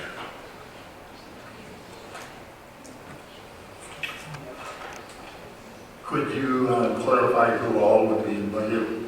Right. As of right now, it would be the Planning Commission and the Board of Trustees, and then supporting individuals such as public safety, so that we have some clear views of those items, possibly water and sewer. You know, we want to be able to make sure we're able to see as much and have as many eyes as on these items as possible. Thank you. You're welcome.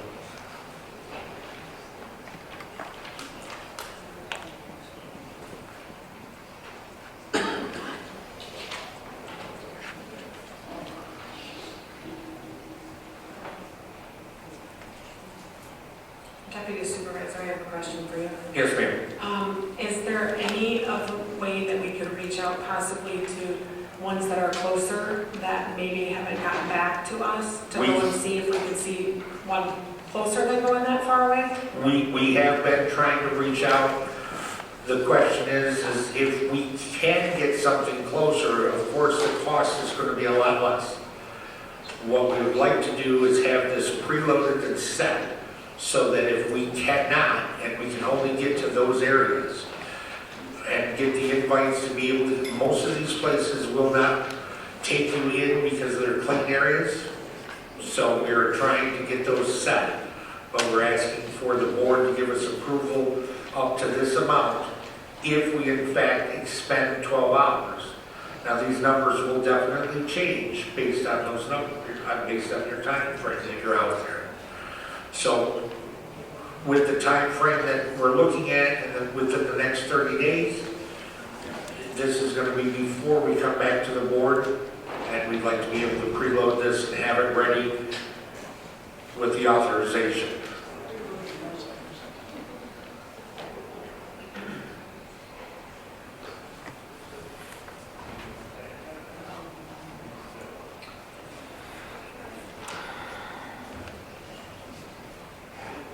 I'd like to make a motion that we approve $2,490 for AAA Metro Services to take a bus trip to Dublin, Ohio, to look at the facilities. Why don't we shelve the field trip until we decide that people even want the data center? Yeah. Why are we spending $2,500? Because residents asked us to go look at one. I personally don't want to. Residents here in this Lenox Township asked us to. So we are listening to the people. Neither do I. Please.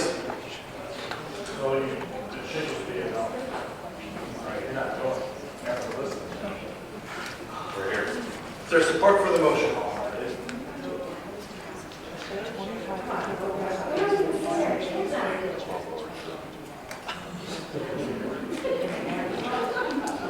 Seeing as there's no support for the motion is dead.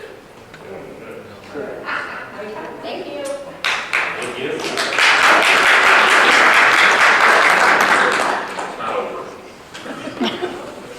I'll make a motion that we cancel the Dublin trip completely. I really don't see, there's so much add-on data centers right now. I really don't see where a 12-hour trip is going to be beneficial. All right, I have a motion by Trustee Marino.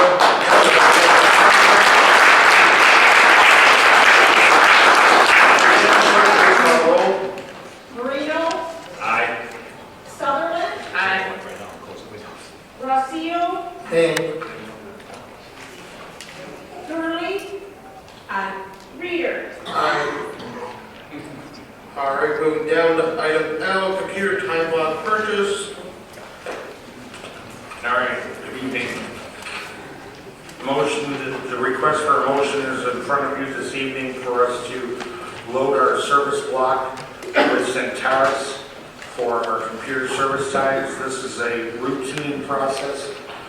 Currently in front of you, you have a request for 100 hours your total cost is $14,500. That essentially takes you to an hourly rate of $145 per hour for Centaurus Computer Services.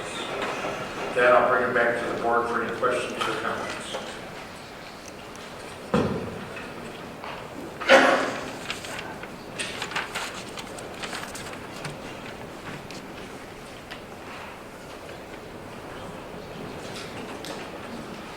Did you say this is just for the year?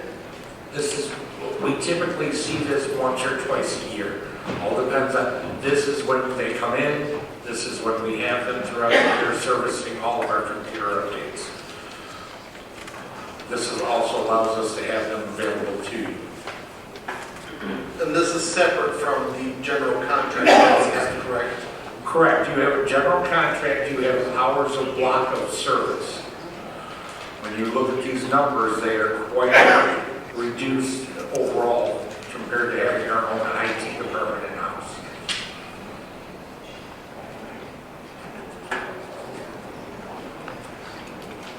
I'll make a motion that we approve the quote for Centaurus for the $100 time block at the rate of $14,500.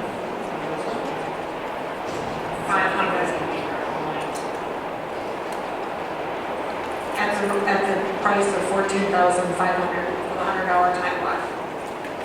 I'll second. I have a motion by Clerk Gurley, supported by Trustee Marino. May the Deputy Clerk please call the roll.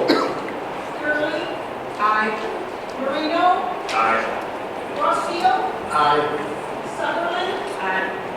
Reader? Aye. All right, moving down to item Adam workshop request.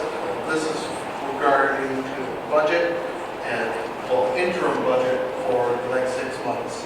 Since we changed our fiscal year, and usually our employees expect their raises in June. That is the point of the workshop request for the board to discuss those for the employees.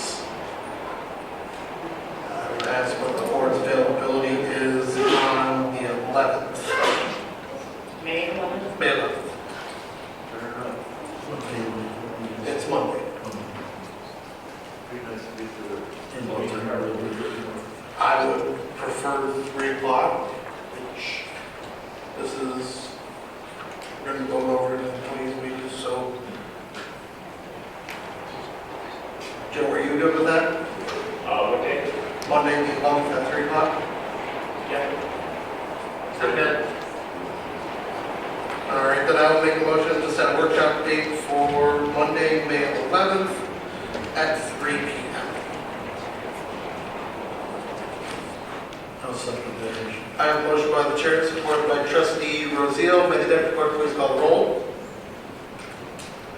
Can you repeat that? So, I made a motion. Mr. Rosio seconded. Reader? Aye. Rossio? Aye. Gurley? Aye. Sutherland? Aye. Marino? Aye. All right. Moving down, before we go into closed session, I would like to see if there's any objection to taking an additional 5-minute recess. Fine. All right, we'll be in recess for 5 minutes.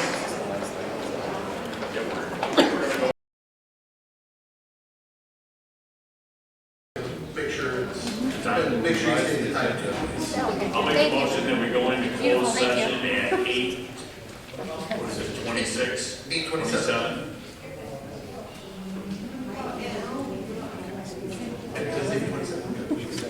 I'll make a motion that we go into closed session at 8:27. I have a motion by Trustee Marino, supported by Trustee Rosio. May the Deputy Clerk please call the roll. Marino? Aye. Rossio? Aye. Sutherland? Gurley? Reader? Aye. All right. We will be in closed session.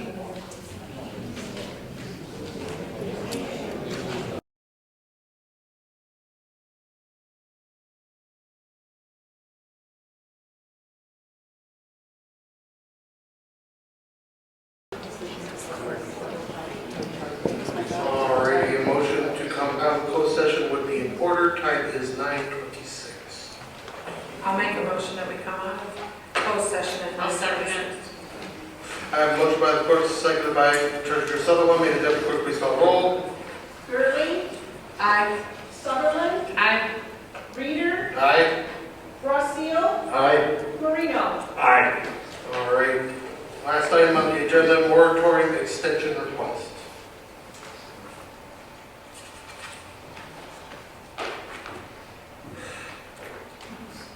Okay, I would like to say, everybody, I'm not the kind of person that likes to kick the can down the road. Okay? So, to go along with this, I want to encourage and empower our planner to come up with an ordinance for us, because we don't have that in place. So my motion right now is to allow the Planning Commission to get us this ordinance before the 4-month moratorium runs out. That is the best thing that we can do. The moratorium is to extend it. In order to do this, we need an ordinance. And in order to say everything that we're concerned about data centers, we have to have our laws in place. And we don't have them in place now. Our Planning Commission has not given us that. And they've had 4 months to do it. And I'm not kicking the can down the road any further. Why do you think The moratorium is to extend it. You just want to order, please. My motion is to continue with the moratorium that we have and employ the Planning Commission to get us an ordinance before this moratorium runs out. Unacceptable. There is a motion from Trustee Marino, supported by Trustee Rosio. May the deputy clerk please call the roll. Of course those two. Recall. Yeah. Recall. Order. Marino, Aye. Rossio, Aye. Gurley, Nay. Reader, Nay. Aye. Sutherland. Aye. How about that? It's gotta be done. No, it doesn't. It's gotta be done. That was all the data, without all the data you need. You don't have the information. It's gonna take you that long to get my property. All right, ladies and gentlemen, moving on, public comment.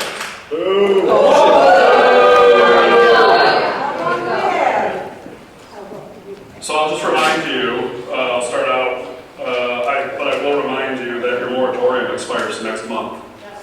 But it has a 4-month extension. Okay. That's, Hasn't even gone to public hearing. at last week's planning meeting, it was stated that the data center ordinance would be posted Tuesday morning. I checked tonight, it's still not posted. Furthermore, the planning chair claimed the ordinance had verbiage regarding requiring the data center to hook up to GLEWA. That verbiage is not in the original ordinance draft, nor is it in the one that was passed out at the meeting last week. So I don't know why he so confidently was stating that this is going to require them to hook up to GLEWA, because that's missing from the ordinance. Furthermore, I find it troubling when I see the standard template from CWA that was distributed to New Haven includes public engagement, community benefits. Both of these sections appear to be completely stripped out of Lenox Township's ordinance, and I'd like to know why.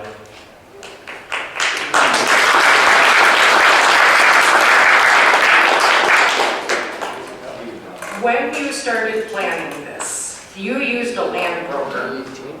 I know that land broker. He calls me every week. Do you guys really think that you can do this without having secured the land that you have offered to this company. Because you're offering my land, and I'm not moving. I'm suing.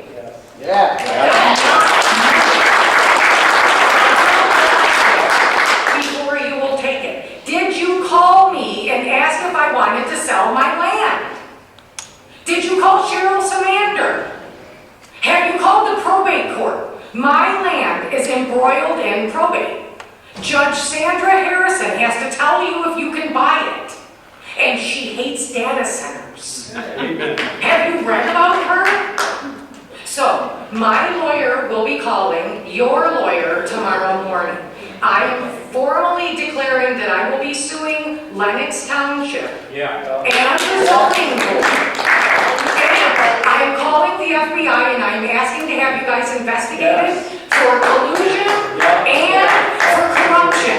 Exactly like we did with the last board, which is how you guys got voted in. Count your days. Count tick-tock.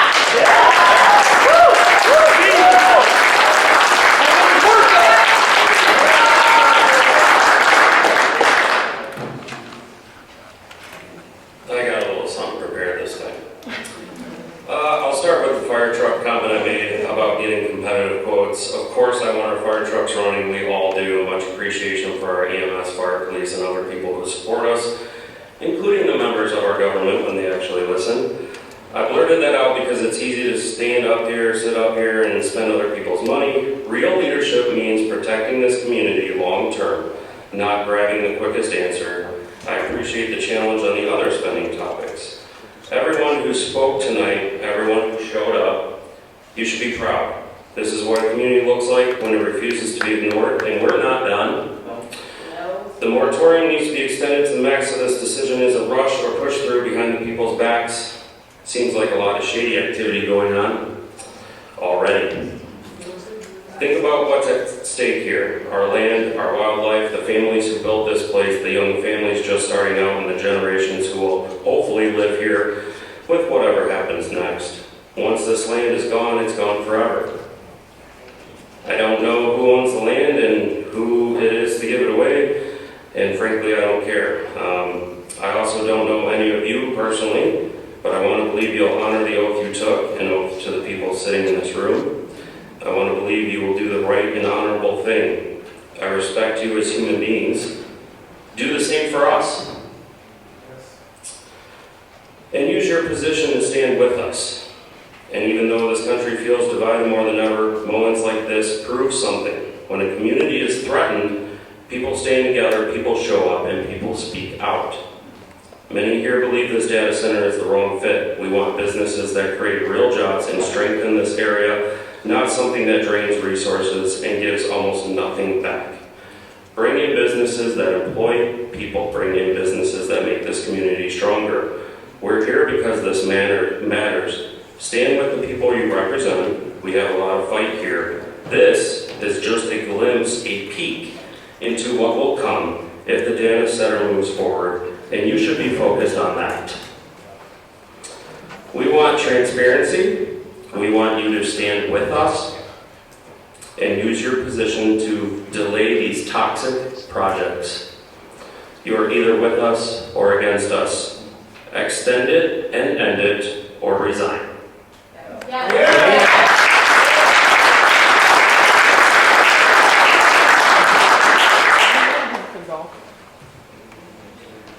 Michelle Perswick, $831,500, right? First off, I've heard Mr. Rosale owns property in the area of the I-94 district, which should disqualify him from voting on anything in regards to an AI data center, because he has a potential of making some big bucks if he's selling property. Conflict of interest. Second, to Mr. Grego, the spraying of the chemicals on the dirt roads is excessive. The amount, if they can just cut down on the amount that they spray, like have every third sprayer working, that would be wonderful, because you're driving on an inch layer of baby shit after they get done. And rush your car. Sorry. This ordinance that they're working on, the planning commission is working on, I've been to those meetings, I did get a copy of the draft, thank you, Michelle, for giving me that. I made all kinds of notes. I did not see anything in regards to it stating that they had to use city water only. I did not see that on my ordinance. According to the planner, the guy who runs the planning commission, I don't recall his name, I'm sorry. He was stating that it's only city water only, that they're not going to use well water, but it's not on that ordinance. I didn't see it. I may be blind, I may have to read it again, but I didn't see it. There's lots of notes on that thing, a lot of questions on that thing. You need to think about and have on the ordinance that the fines need to be extensive instead of just a slap on the wrist or a slap on the hand. They need to be like in tens of thousands of dollars of hundreds or millions or whatever, because those companies, you're talking Google, Oracle, Meta, whatever, they've got more money than you could ever even think of. They need to be able, they need to pay if they don't follow what the regulations are that you guys put in place and you approve, and then you get the AI center and we're all screwed. Thank you very much. Yeah.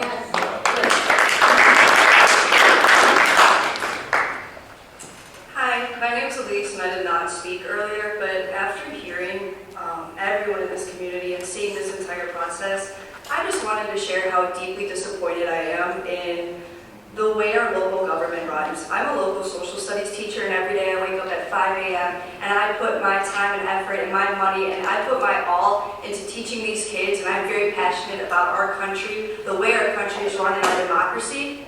And then it's very disappointing to sit here for 3 hours and then have to show up tomorrow and tell those kids that, you know what, the people who are supposed to represent us in our community failed. Yeah. And not only did they fail, it sounds like they have been corrupt this entire time. Which is insane. It feels hypocritical to go into work tomorrow at 7 a.m. and sit there for 12 hours and teach the next generation of students that this is what we should believe in.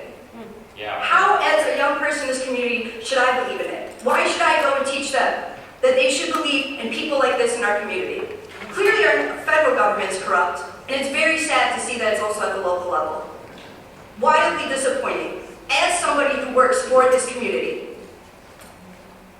I just want to let you know, I could sit here and tell you about the economic disadvantages, I could tell you about the environmental harm that it's going to do, polluting the air, the water, the soil. I can tell you about how it's going to raise with the economy, how it's going to raise prices, right? Not only in gas and electricity, but also the water bills in the local area. Yeah. I can sit here and tell you about the negative impacts and the social emotional part of having the loud hum that comes from these data centers, or the fact that data centers don't even have actual money that they're using. I mean, the whole system is, it's insane. And the fact that you guys are sitting here supporting it after listening to your community and not representing what the people want is truly disappointing.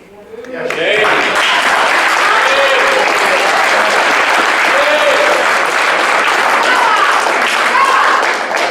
They're smiling about it. My name is Kelly Reamer. I'm a resident of New Haven. I did not speak earlier, but I kind of want to propose like a little, I don't know, protest to all of you guys. Since at that joke of a town hall, we were told that it wouldn't be louder than a lawnmower. How would the four of you, like 24/7 of us taking a walk with a lawnmower right outside your bedroom window all day long? And night. Would you like that? Because none of us want that. Make me sick. To the landowners. Have you ever thought about putting an agricultural conservation trust on your land? That's what mine is, and they're gonna have to get through it. Yeah. What that is, it's a legal binding agreement that permanently restricts the development and preserves the agricultural value. You retain all of your private ownership, the right to use the sell. Rosie will gave his up because he's a seller. Shame. And those restrictions remain on the land forever. Hello. For you,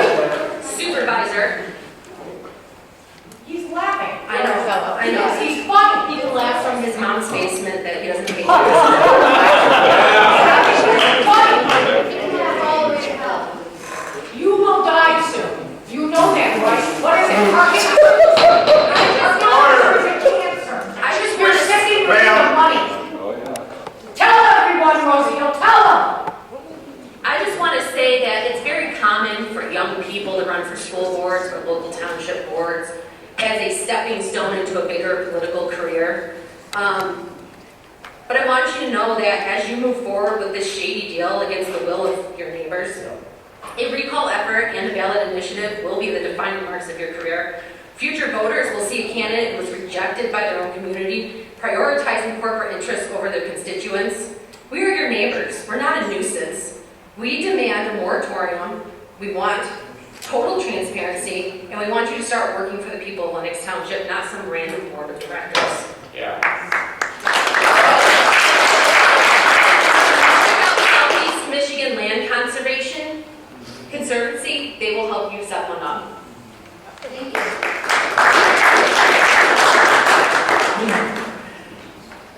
I want to say that I'm disappointed in pretty much most of you, except for Miss Gurley.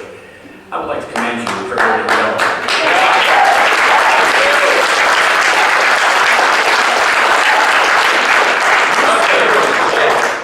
I thought different of you. Now, Mr. Leeson here brought up the fact that this 4-month moratorium is about to end. Will that planning commission be able to meet before that moratorium ends? I'd like to say that there are some shady things going on here, and I would venture to say check people's campaign finances. You know, somehow get that bank account information, because this is just deplorable that you guys don't listen to the people of your own community. You understand that we, the people, are the people who put you into office, right? And you heard recall, and I'm pretty sure that's coming.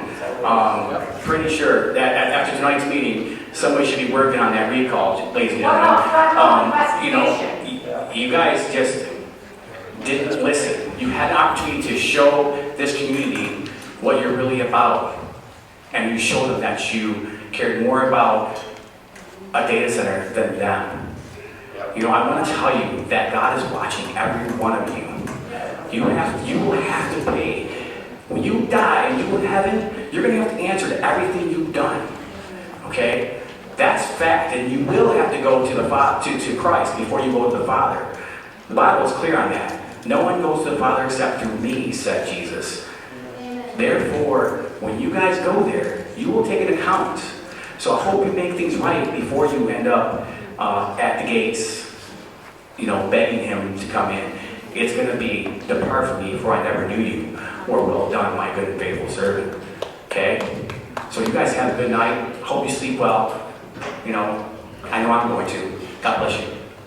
Yeah.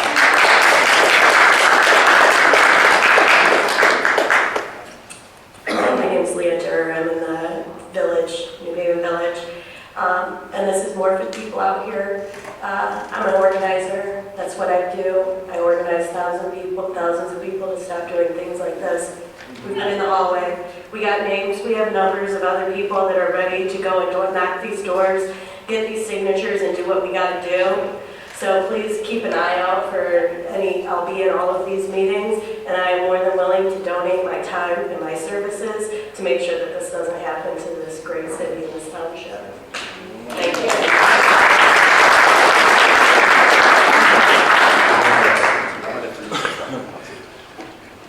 Hello, I'm Jessica, Lenox resident. Anthony Reeder, you once had aspirations of being a senator one day, right? After the legacy you left in Lenox, I highly doubt that will honestly happen. And I'm again asking for you, Anthony Reeder, and Mark Grabo to resign. Thank you. Yeah. Please resign.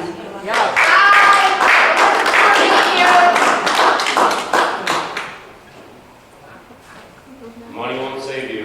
All right, moving on. Call from the board.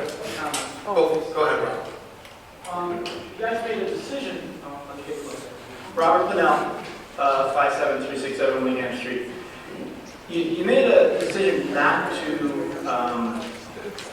extend the moratorium, but do you actually know that we haven't even had a public hearing on this ordinance yet? There's no way that this will be approved, and on your desk prior to your next meeting. It can't happen. Won't happen. Won't happen. And it's not something we rush. It has to be perfect and in place. And it's been getting revised constantly because it was presented as a very weak document to begin with. 3 pages. Half of it was definitions. We don't even know what we don't know to get that ordinance to where it needs to be. And we need to be protected with that moratorium. I'm disappointed. Planning did ask you for that moratorium to be extended. And it's disappointing because we can't make that happen. It's impossible. And obviously, Ms. Gurley is a service and she knows that it's not going to happen. It can't happen. Did anybody tell you guys where we're at with it? Because to make that decision is just ludicrous. And I hope that you guys make a motion before you leave here tonight to rescind that. Yeah.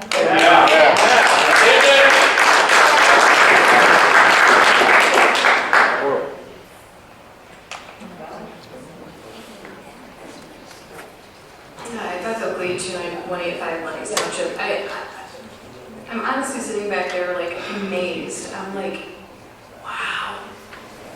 I'm like, your planning commission last week recommended an extension on the moratorium. I'm like, how are you ignoring that? Like, who are you listening to? You came out here and said, oh, we have to do it this way. We have to shove it down your throats in 4 months. That's next week. So what happens next month? They come and they give you this 4-page document that is full of holes, full of all these things. You're going to go, yes, come on in. Great. So I feel like every single person in here has been so disrespected. Your planning commission has been disrespected. And we're going to get some joke next month in a data center going, what was the point of anybody even talking up here? Because you guys are just going to go, obviously, 4-1 next month. Okay, yes, it goes through. And then we're bound to that. How are you not listening to the people that are actually working? Okay, I understand, like, okay, you're not listening to us, like, whatever, you guys voted, obviously. But your own planning commission, you're not even listening to them. It meant nothing to you that they recommended that and say, no, we have to do this in 4 months. You didn't. You didn't. It's not right. Wait. Somebody's going to speak. Wait. Yeah. The reason I said this is because the planning commission has had 4 months and they haven't done anything and they need to. They did. They sent a recommendation to you to extend the moratorium. They did. They did. But they didn't give us an ordinance and we need an ordinance. You don't have You got to fill the moratorium. Just extend it. Just extend it. Wouldn't you guys lose? Excuse me. What are you doing? You have someone from your planning. Give me my time, please. You have someone from your planning commission asking and saying that they need time. So the planning commission last month, you're saying they didn't do anything. Your planning commission said, this is what we need. And now he came up here and said tonight, this is what we need. It's not going to happen. They need that time to study to get the proper ordinance, which is what you want. And you have the ability to extend that moratorium. And you're saying, well, because planning commission didn't do that, they've asked the board for this. So you can't sit there and say they haven't done anything. So we can sit here and look at you and go, what have you done? Yeah. Amen. Other than vote for, nope, we're going to do it in 4 months. What have you done? They've come and asked you for that. Respect that. Respect your own people. You're not even respecting your own people. Or here, it's like a joke. I feel like a joke. Everything is funny. Everything's funny. Look at the look on his face. He's like a 12-year-old. Total disregard for us as a community. Who they are supposed to represent the community. My $340,000 pays your salary. They're $27,000. Oh, Lord. Didn't really plan on coming up here tonight to speak. speak. For the few of you that know me, normally on the other side of that table, I'm the chairman of the Planning Commission, and I guess, I just wanted to listen in and see what the public had to say and not be the one getting yelled at. And then to don't see that you as the board gave us a 4-month moratorium with a 4-month addition. And we asked for the right to have that 4 months based on the feedback and to not have public blowback and not have them threatening us and being unruly like they sometimes can be in these situations. So for the fact that you're going to go up there and say, we've had time, we've had this, we were also the understanding that you had something there to support us for an additional 4 months. So the disrespect that we're getting from you right now, not only from the public, but from my position, that this is unacceptable. So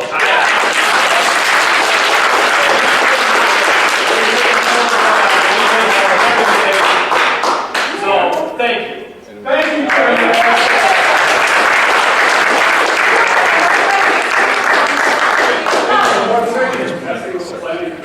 You guys recycling the draft ordinance to developers. Right. Fishy. Go ahead and cry now, baby.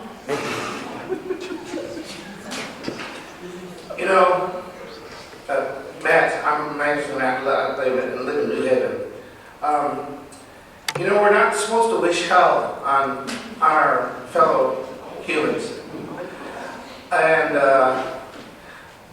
hopefully all of this makes a difference. But man, if it didn't, and this nightmare came to fruition, I don't. In my head, in my perfect world head, you should all have to live next to the data center. Yeah. Right next to it, and remain in the pool that you created. Yeah.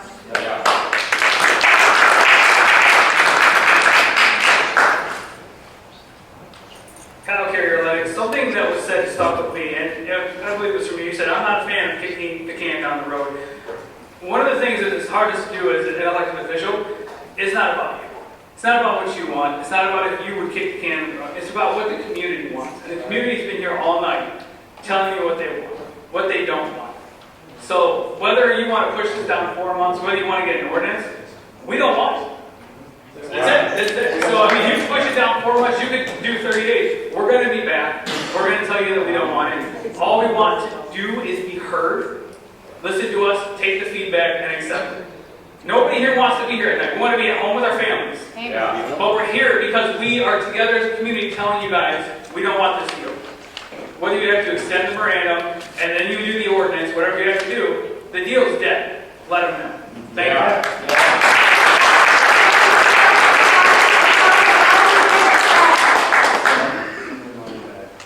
Did you spend the money already that they gave you? Did you spend the first check?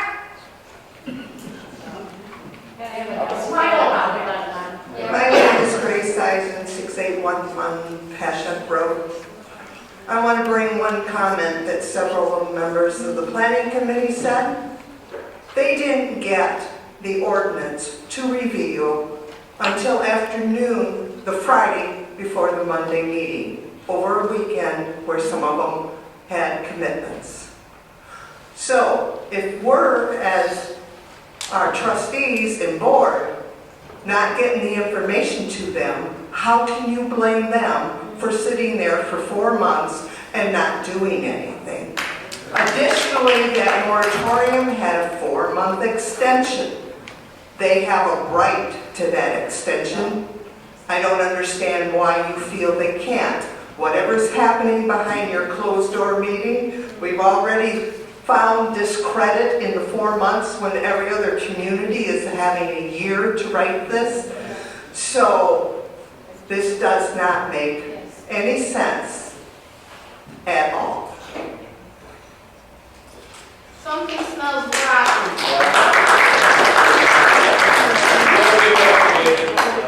Follow the money. We brought down Kwame Kilpatrick. Do you guys think you're bigger than him?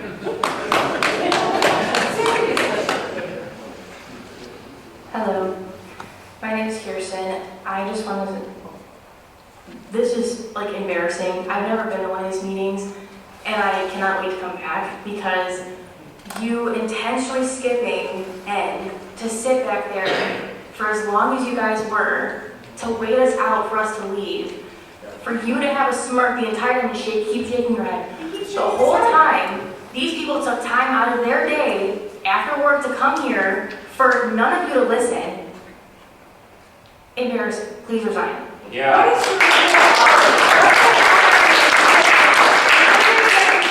Shut down too. Do you want a business? Because we'll pull our support from that as well. Are you talking to me? Yeah, Marina, what do you do for a living? Retired. Retired? Oh my God! You're still collecting a paycheck. Hello, I'm Barbara Williams, and I live in New Haven. Hey. I sat through the meeting, and everyone talks about, why they don't want the data centers. And I realize the public comments is just that, comments. But I noticed that you guys are interactive when you want to be. You respond to certain things. I've heard smirks or saw smirks and rude comments from the panel. So my question to each of you is, why did you vote the way you voted? That's what I want to know. So if you can interact with other comments, I want to know that. Why did you vote the way that you voted? Answer it. Each one of you answer it. In real time. I will answer it, because our current moratorium is not over with yet. So they I'm asking the planning commission to get the job done, And there's so that we don't have to put another moratorium on it. But our current moratorium is not over with yet. We're doing them for years elsewhere. We need to start the process of the extension now. Why do I not? Why do you not want to extend it? What is the rush? Besides that, Yeah, what's the rush to do that? We have until next month. let's We say get the planning extended commission next doesn't get month. it done. But I would like to see the planning commission get the job done. And if they don't, then what? We gotta cross that bridge when we get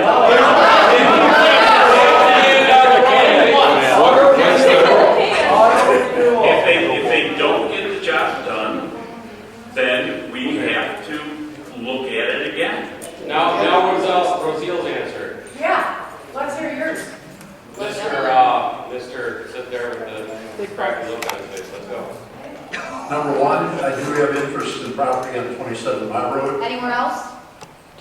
Other parcels in Michigan. In Lennox Township? Any other parcels? I can't hear everybody talking at once.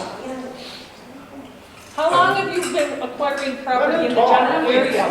The property on 27 Mile Road, we purchased in 2010, Okay. 17 years ago. All right, what about the parcel that they're talking about? That's bullshit. No, you That's didn't. what it took. You own the property next door to me. Years. You're lying. I don't You know cut where a you live, ditch on my ma'am. property in 1997. You did it with a tractor. I watched you. You're lying. Excuse me, everybody. I'm not staying in the meeting where you lie. I know what I'm doing. I'm calling the cops tomorrow because you have perjured yourself. This is perjury. I have listened to everyone's comments all night long, and I have not interrupted. I would like my questions answered. Please continue. The property on 27 Mile Road purchased in 2010, and I'm not the only owner, it's LLC. Of course. Never told anybody that we didn't own property or that I didn't have interest in property on 27 Mile. So your answer to the question is that you voted that way because you have an outside interest, correct? No.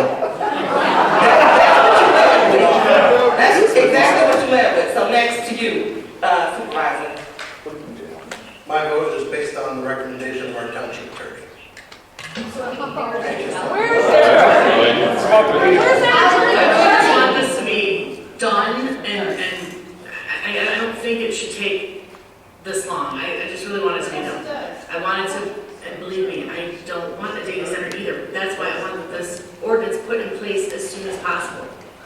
It has to happen. They need more time. They need more time. They don't need more, if they do need more time, then we'll cross that bridge when we get to it. But it is the recommendation of our attorney. Why don't you reverse the chart? Okay, so my follow-up question is, have you guys had a project project that you worked on for more than 4 months or that you ever needed an extension on? We've been studying on this. This has been it. It's For how long? Yeah, how long has it been in How long did process? it take for the landfill and the sand pit? Those were well over a year. You've known about this project longer than we have, so how long have you known about this project? known about it. Since November, October, September, when? December? When? Then we became attorney. You act like this, you can't say it's just started. Okay, this is not the proper time on the agenda for question and answers. The 3 Well, you minutes. guys answered, so it was the proper time. I asked and it was answered. Amen.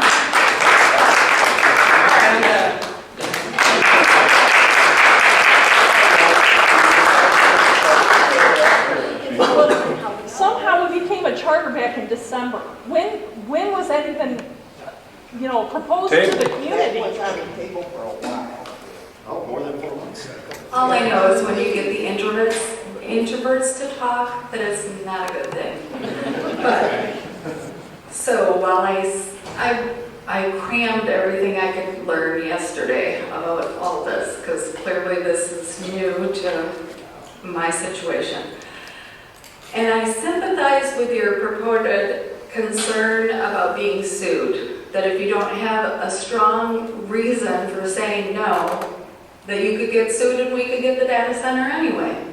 However, that makes me think it is more important for the Planning Commission to have time to make it as tight as possible. I don't want them to slap 3 pages together and be like, oh, well, we did it in your time.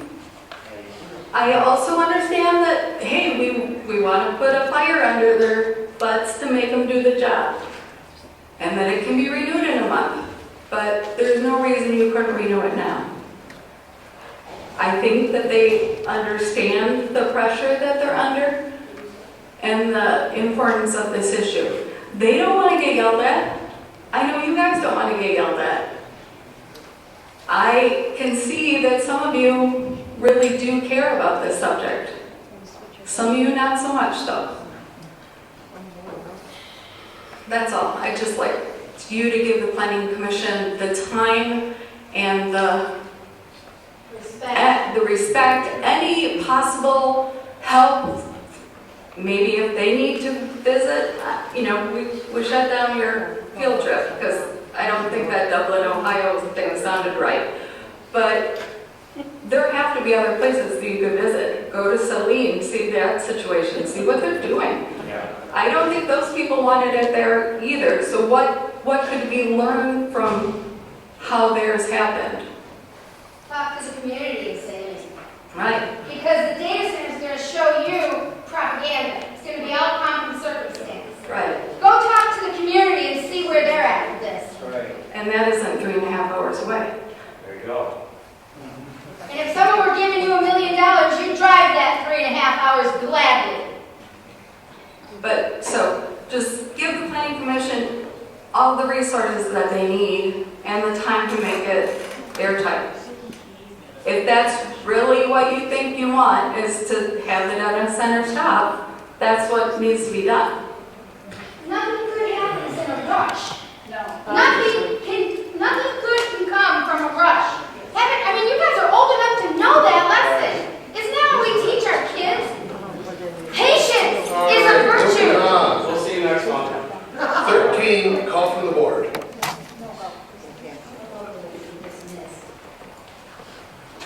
Is there any comments from the board? You have one more Yeah, you have more comments. You can't discount them. Go ahead. Listen. My name is Lisa. Go hit the button. Lisa Geisler, and we live at the corner of New Haven and Bates Road. We keep coming back to this one issue that I think really is sort of breaking down trust. So Mr. Roselle, or Roselle, however you say your name, you could be a totally stand-up guy. I've never met you, I don't know. But clearly, there is a conflict of interest here. And to me, wisdom says, if your input could impact your profit, that would be the time where you would recuse yourself. And I almost feel bad for you because you're probably being verbally assaulted here today.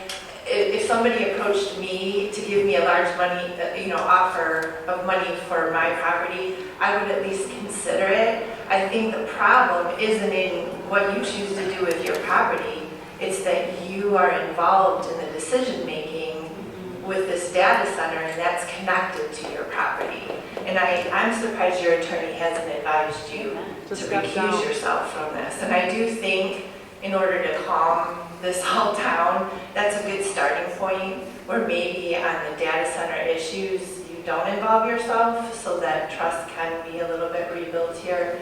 Because I think if the shoes were on the other foot, you would probably feel it's a little suspect as well. And it may not even be. You may be a man of great integrity, but the appearance of the lack of integrity isn't helping the situation at all.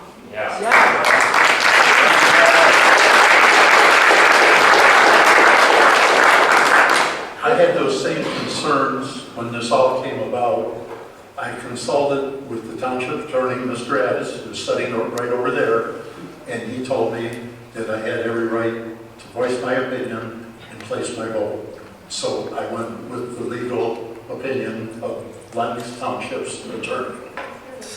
I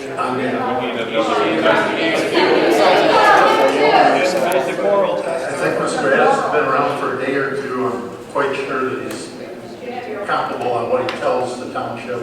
If I were any of you, I would not be so comfortable. I mean, Michigan Child Law, Chapter 15, is pretty clear on the conflict of interest. So, even legally speaking, if you had solid footing, I think that it goes to the trust of the community versus the board, that if this many people are this up in arms with your position, that maybe it serves the greater good to just say, hey, I'm going to sit this one out, just so that we can focus on the greater issue at hand and not get all bogged down in, do you have integrity, do you not have integrity? None of us really knows, and I just think removing that would go a long way.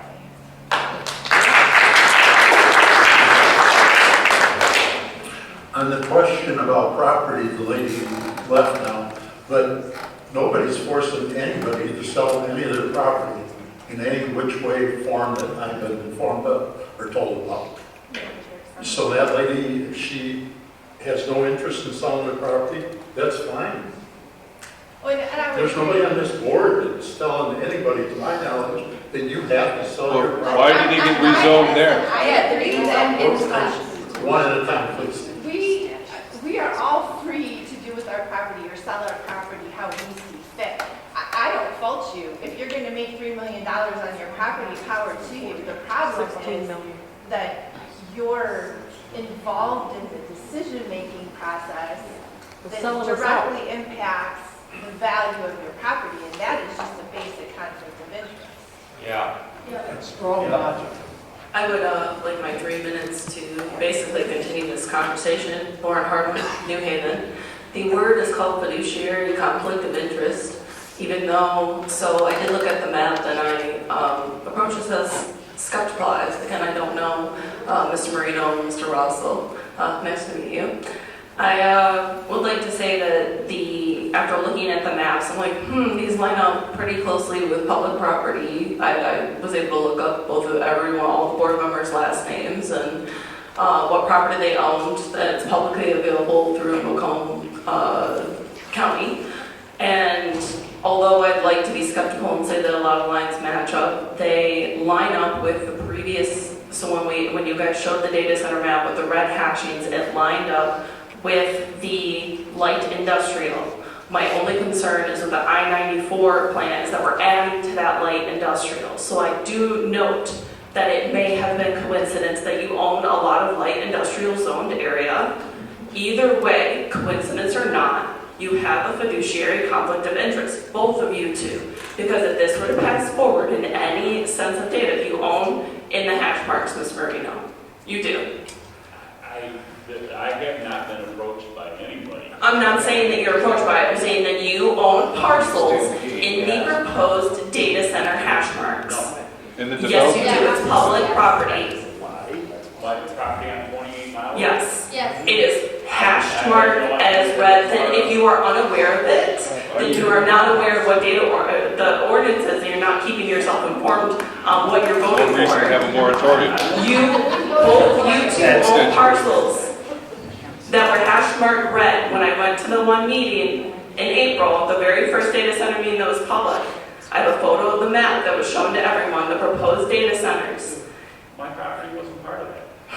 It is. It's Macomb County public data, and I can line up the maps. I did not have the time to line up the maps, but both of you two should be fiduciarily excluded from this vote. Secondly, Michigan law, they are proposing changes in Michigan law for data centers. I think that you should take the extra mandatory time to see what they do with Michigan law.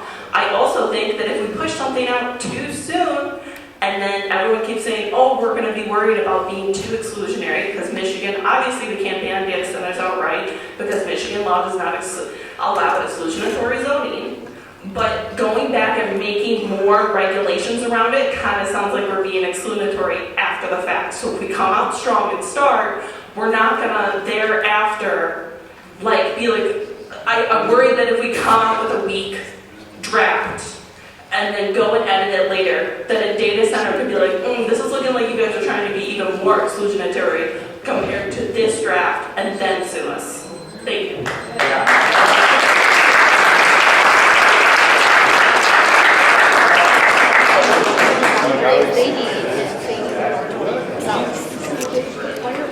That's me, really? Good.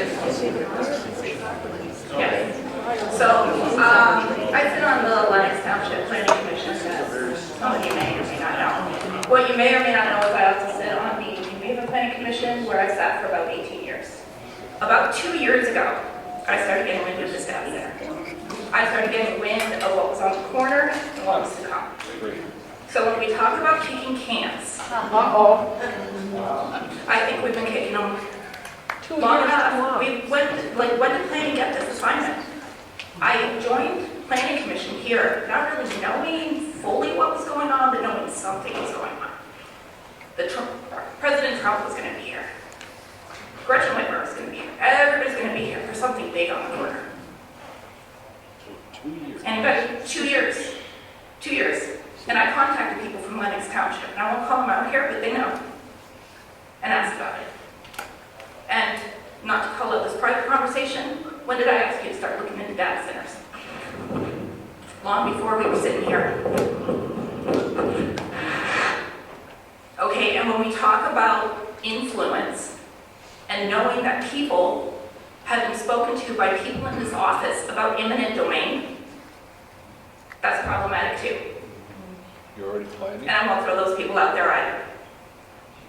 Should. No, because those are people that have contracts that have been open to share the information that they have. I've seen the contracts, I've seen multiple contracts. Oh. Because when people are upset and feel like they're forced into something, they grasp onto anything they possibly can to try to hold on to what they have. This has been an extremely disappointing experience for me. 3 pages. That's what we got for restrictions on a data center, when every other community is pushing 15, 20, 25. We present them with 3. These are your rules, 3. They conveniently forgot about the water. Like, there's something wrong here. You want us, you have tasked the Planning Commission of Lenox Township to do a good job, and that it is impossible. It is impossible to do. We don't have the facts. We don't know what's going on. When I know there are people here that know more than we do.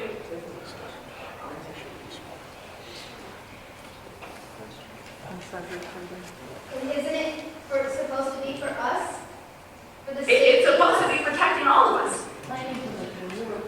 It's supposed to be protecting the people in this community, not paving a path for a corporation, a business, whoever. I don't even know who it is. Well, I kind of do, but paving a path for them to just walk in here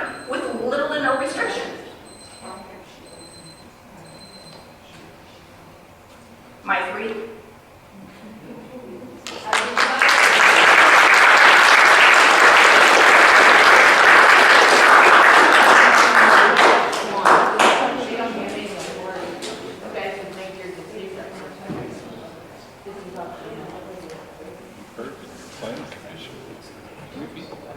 Brian just came over and showed you a picture.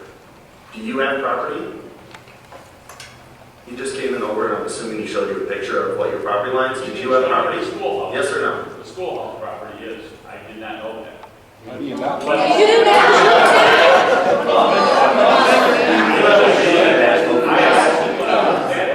Come on. I'm sorry. I couldn't hear Inside you. the tree. My entire parcel is not in it. So what he showed you wasn't in here. It was just. What he showed me was, yes, the red shaded area, what he showed me Yeah. was the schoolhouse property. Not yours. Not yours. 2.5 acres. Is that yours? I've got close to 60 acres out there. I think so. Is it your property? Pardon me? Is it yours? Yes or no? Do you have property on it? He just showed you something. Is that property that you own in the? He did show me, and yes. It is. Inside Okay. the Why did that take 10 minutes? Then you're done. Conflict of Here's interest. 2. You're done. You No votes for you. I'm really not smart, but it seems like you're trying to rush this so that there's a lot of holes in it. So that the data center can get through either way. Because that's just what it looks like. I'm not smart. That might not be what it is. That's what it is. Don't take the can down. Just extend You're it. stopping. Wow, You're there's not 2 listening. of you. If you have, it's insane. Wow, 2 of you. Both of you have been excluded now. No Stand up and vote for you. resign. You're done. Stand up and resign. You got nothing to lose. You're retired. What do you care? All right, moving on from public comment to call from the board. Is there any board members that have any comments? Yes, I'd like to ask our attorney, Mr. Addis, for his opinion on Mr. Marino and myself being involved with this discussion. The vote that is up tonight is whether or not to extend the moratorium. It is not a vote on whether or not there will be a data center, a carnival, or a circus here. It is a vote on extending an already existing moratorium. He wants to extend it. There's more than those votes. Everybody, many people, am I going to get the answer? Because I'm not getting any yelling contest. You're going to pay me for my time.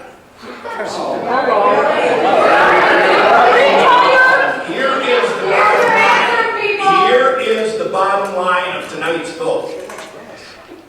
Did you vote to keep the moratorium on the books that you voted for previously? Yes.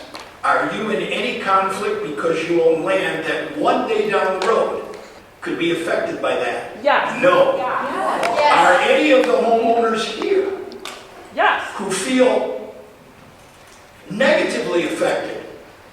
Should they disqualify themselves because their homes are negatively affected? At this point in the litigation, at nothing this to gain point from that. in this legislation, the only vote before the board, you guys do not have a conflict requiring disqualification. Period. Can we ask the attorney why you recommended not to extend My opinion was given in closed session and must remain there by law. Stand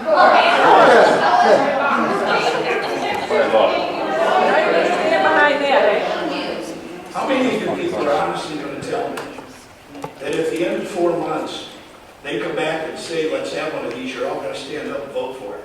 The bottom line is a moratorium cannot be used as a crutch to beat people into submission so that they can't build what they may have the right to build.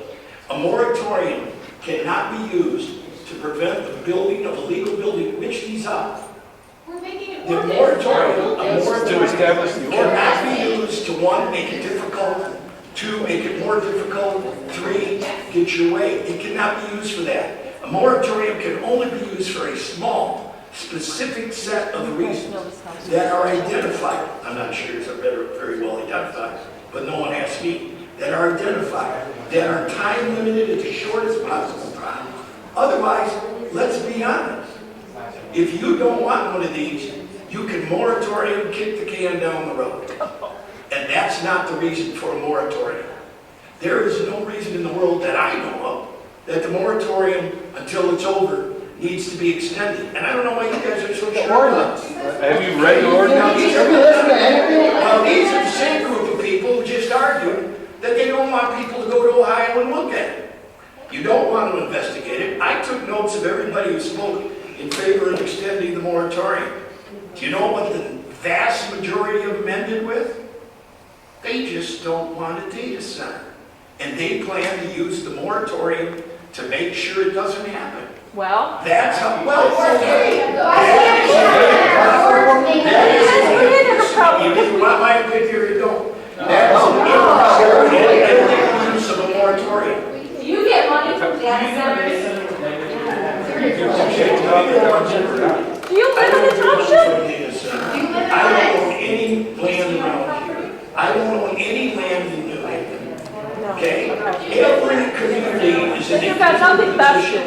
This board has put up tonight a motion, seconded, voted on, and passed. And of course, they To sit speak for here the and people, scream don't all they? night about Table it again. They don't Just speak for the continue. people. My answer is simple. You are not in a position now, Now. okay? Now, and now is when we're here, okay? That you are in any way required to remove yourself from a vote on whether or not this moratorium should be finished and try to get the job done. You have every right to vote on it. Nobody has said a data center is going anywhere. Nobody has even proposed for tonight a data center. Well, that's funny. The group here who have every right, who don't want a data center, want to use a moratorium, unfortunately it appears, to stop the advancement of the data center. That's my opinion, your opinion. It's being worked on, and that work may not be over yet. Your 4-month extension is allowable under very precise terms, which yet have to be met. What are those terms? A number of terms. Shortest time possible, got to show a distinct health reason, education reason. You are affecting other citizens' ability to use their land. And that has to be done with due process. And due process doesn't say that I think we need more time to write a statute. And I'm telling you right now, there's 40 of them on the internet. We're not reinventing the wheel here. No. Okay? What you're doing is proposing a zoning ordinance to a board if and when one of these comes forward, which it hasn't yet. So you're saying. Under those circumstances, it's my legal opinion, and I'm willing to take bets at the end that right on this. It's my legal opinion that these two gentlemen who may own land, that may one day be part of it, will face that bridge when they get there. Well, that's. That bridge is not here now. What I do see is a group of people who was heard, 20, almost 30 of them, at 3 minutes apiece, made their point. This board listened, this board moved, and this board legally voted. And you don't like the result. So you're going to yell all night until someone caves in and changes their mind. All right.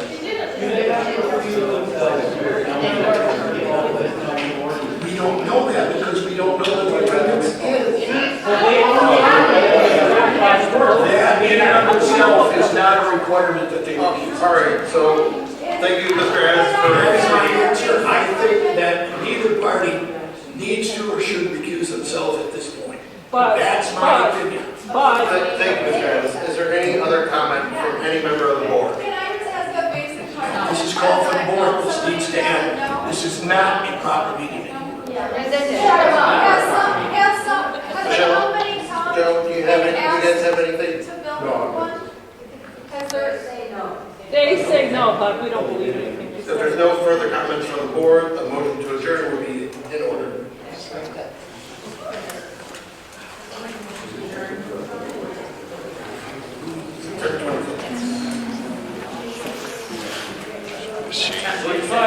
$10:26. Don't get caught. I have a motion by Treasurer Sutherland, supported by Trustee Rosine, seal. All in favor? Aye. Opposed? Motion passes. We are adjourned.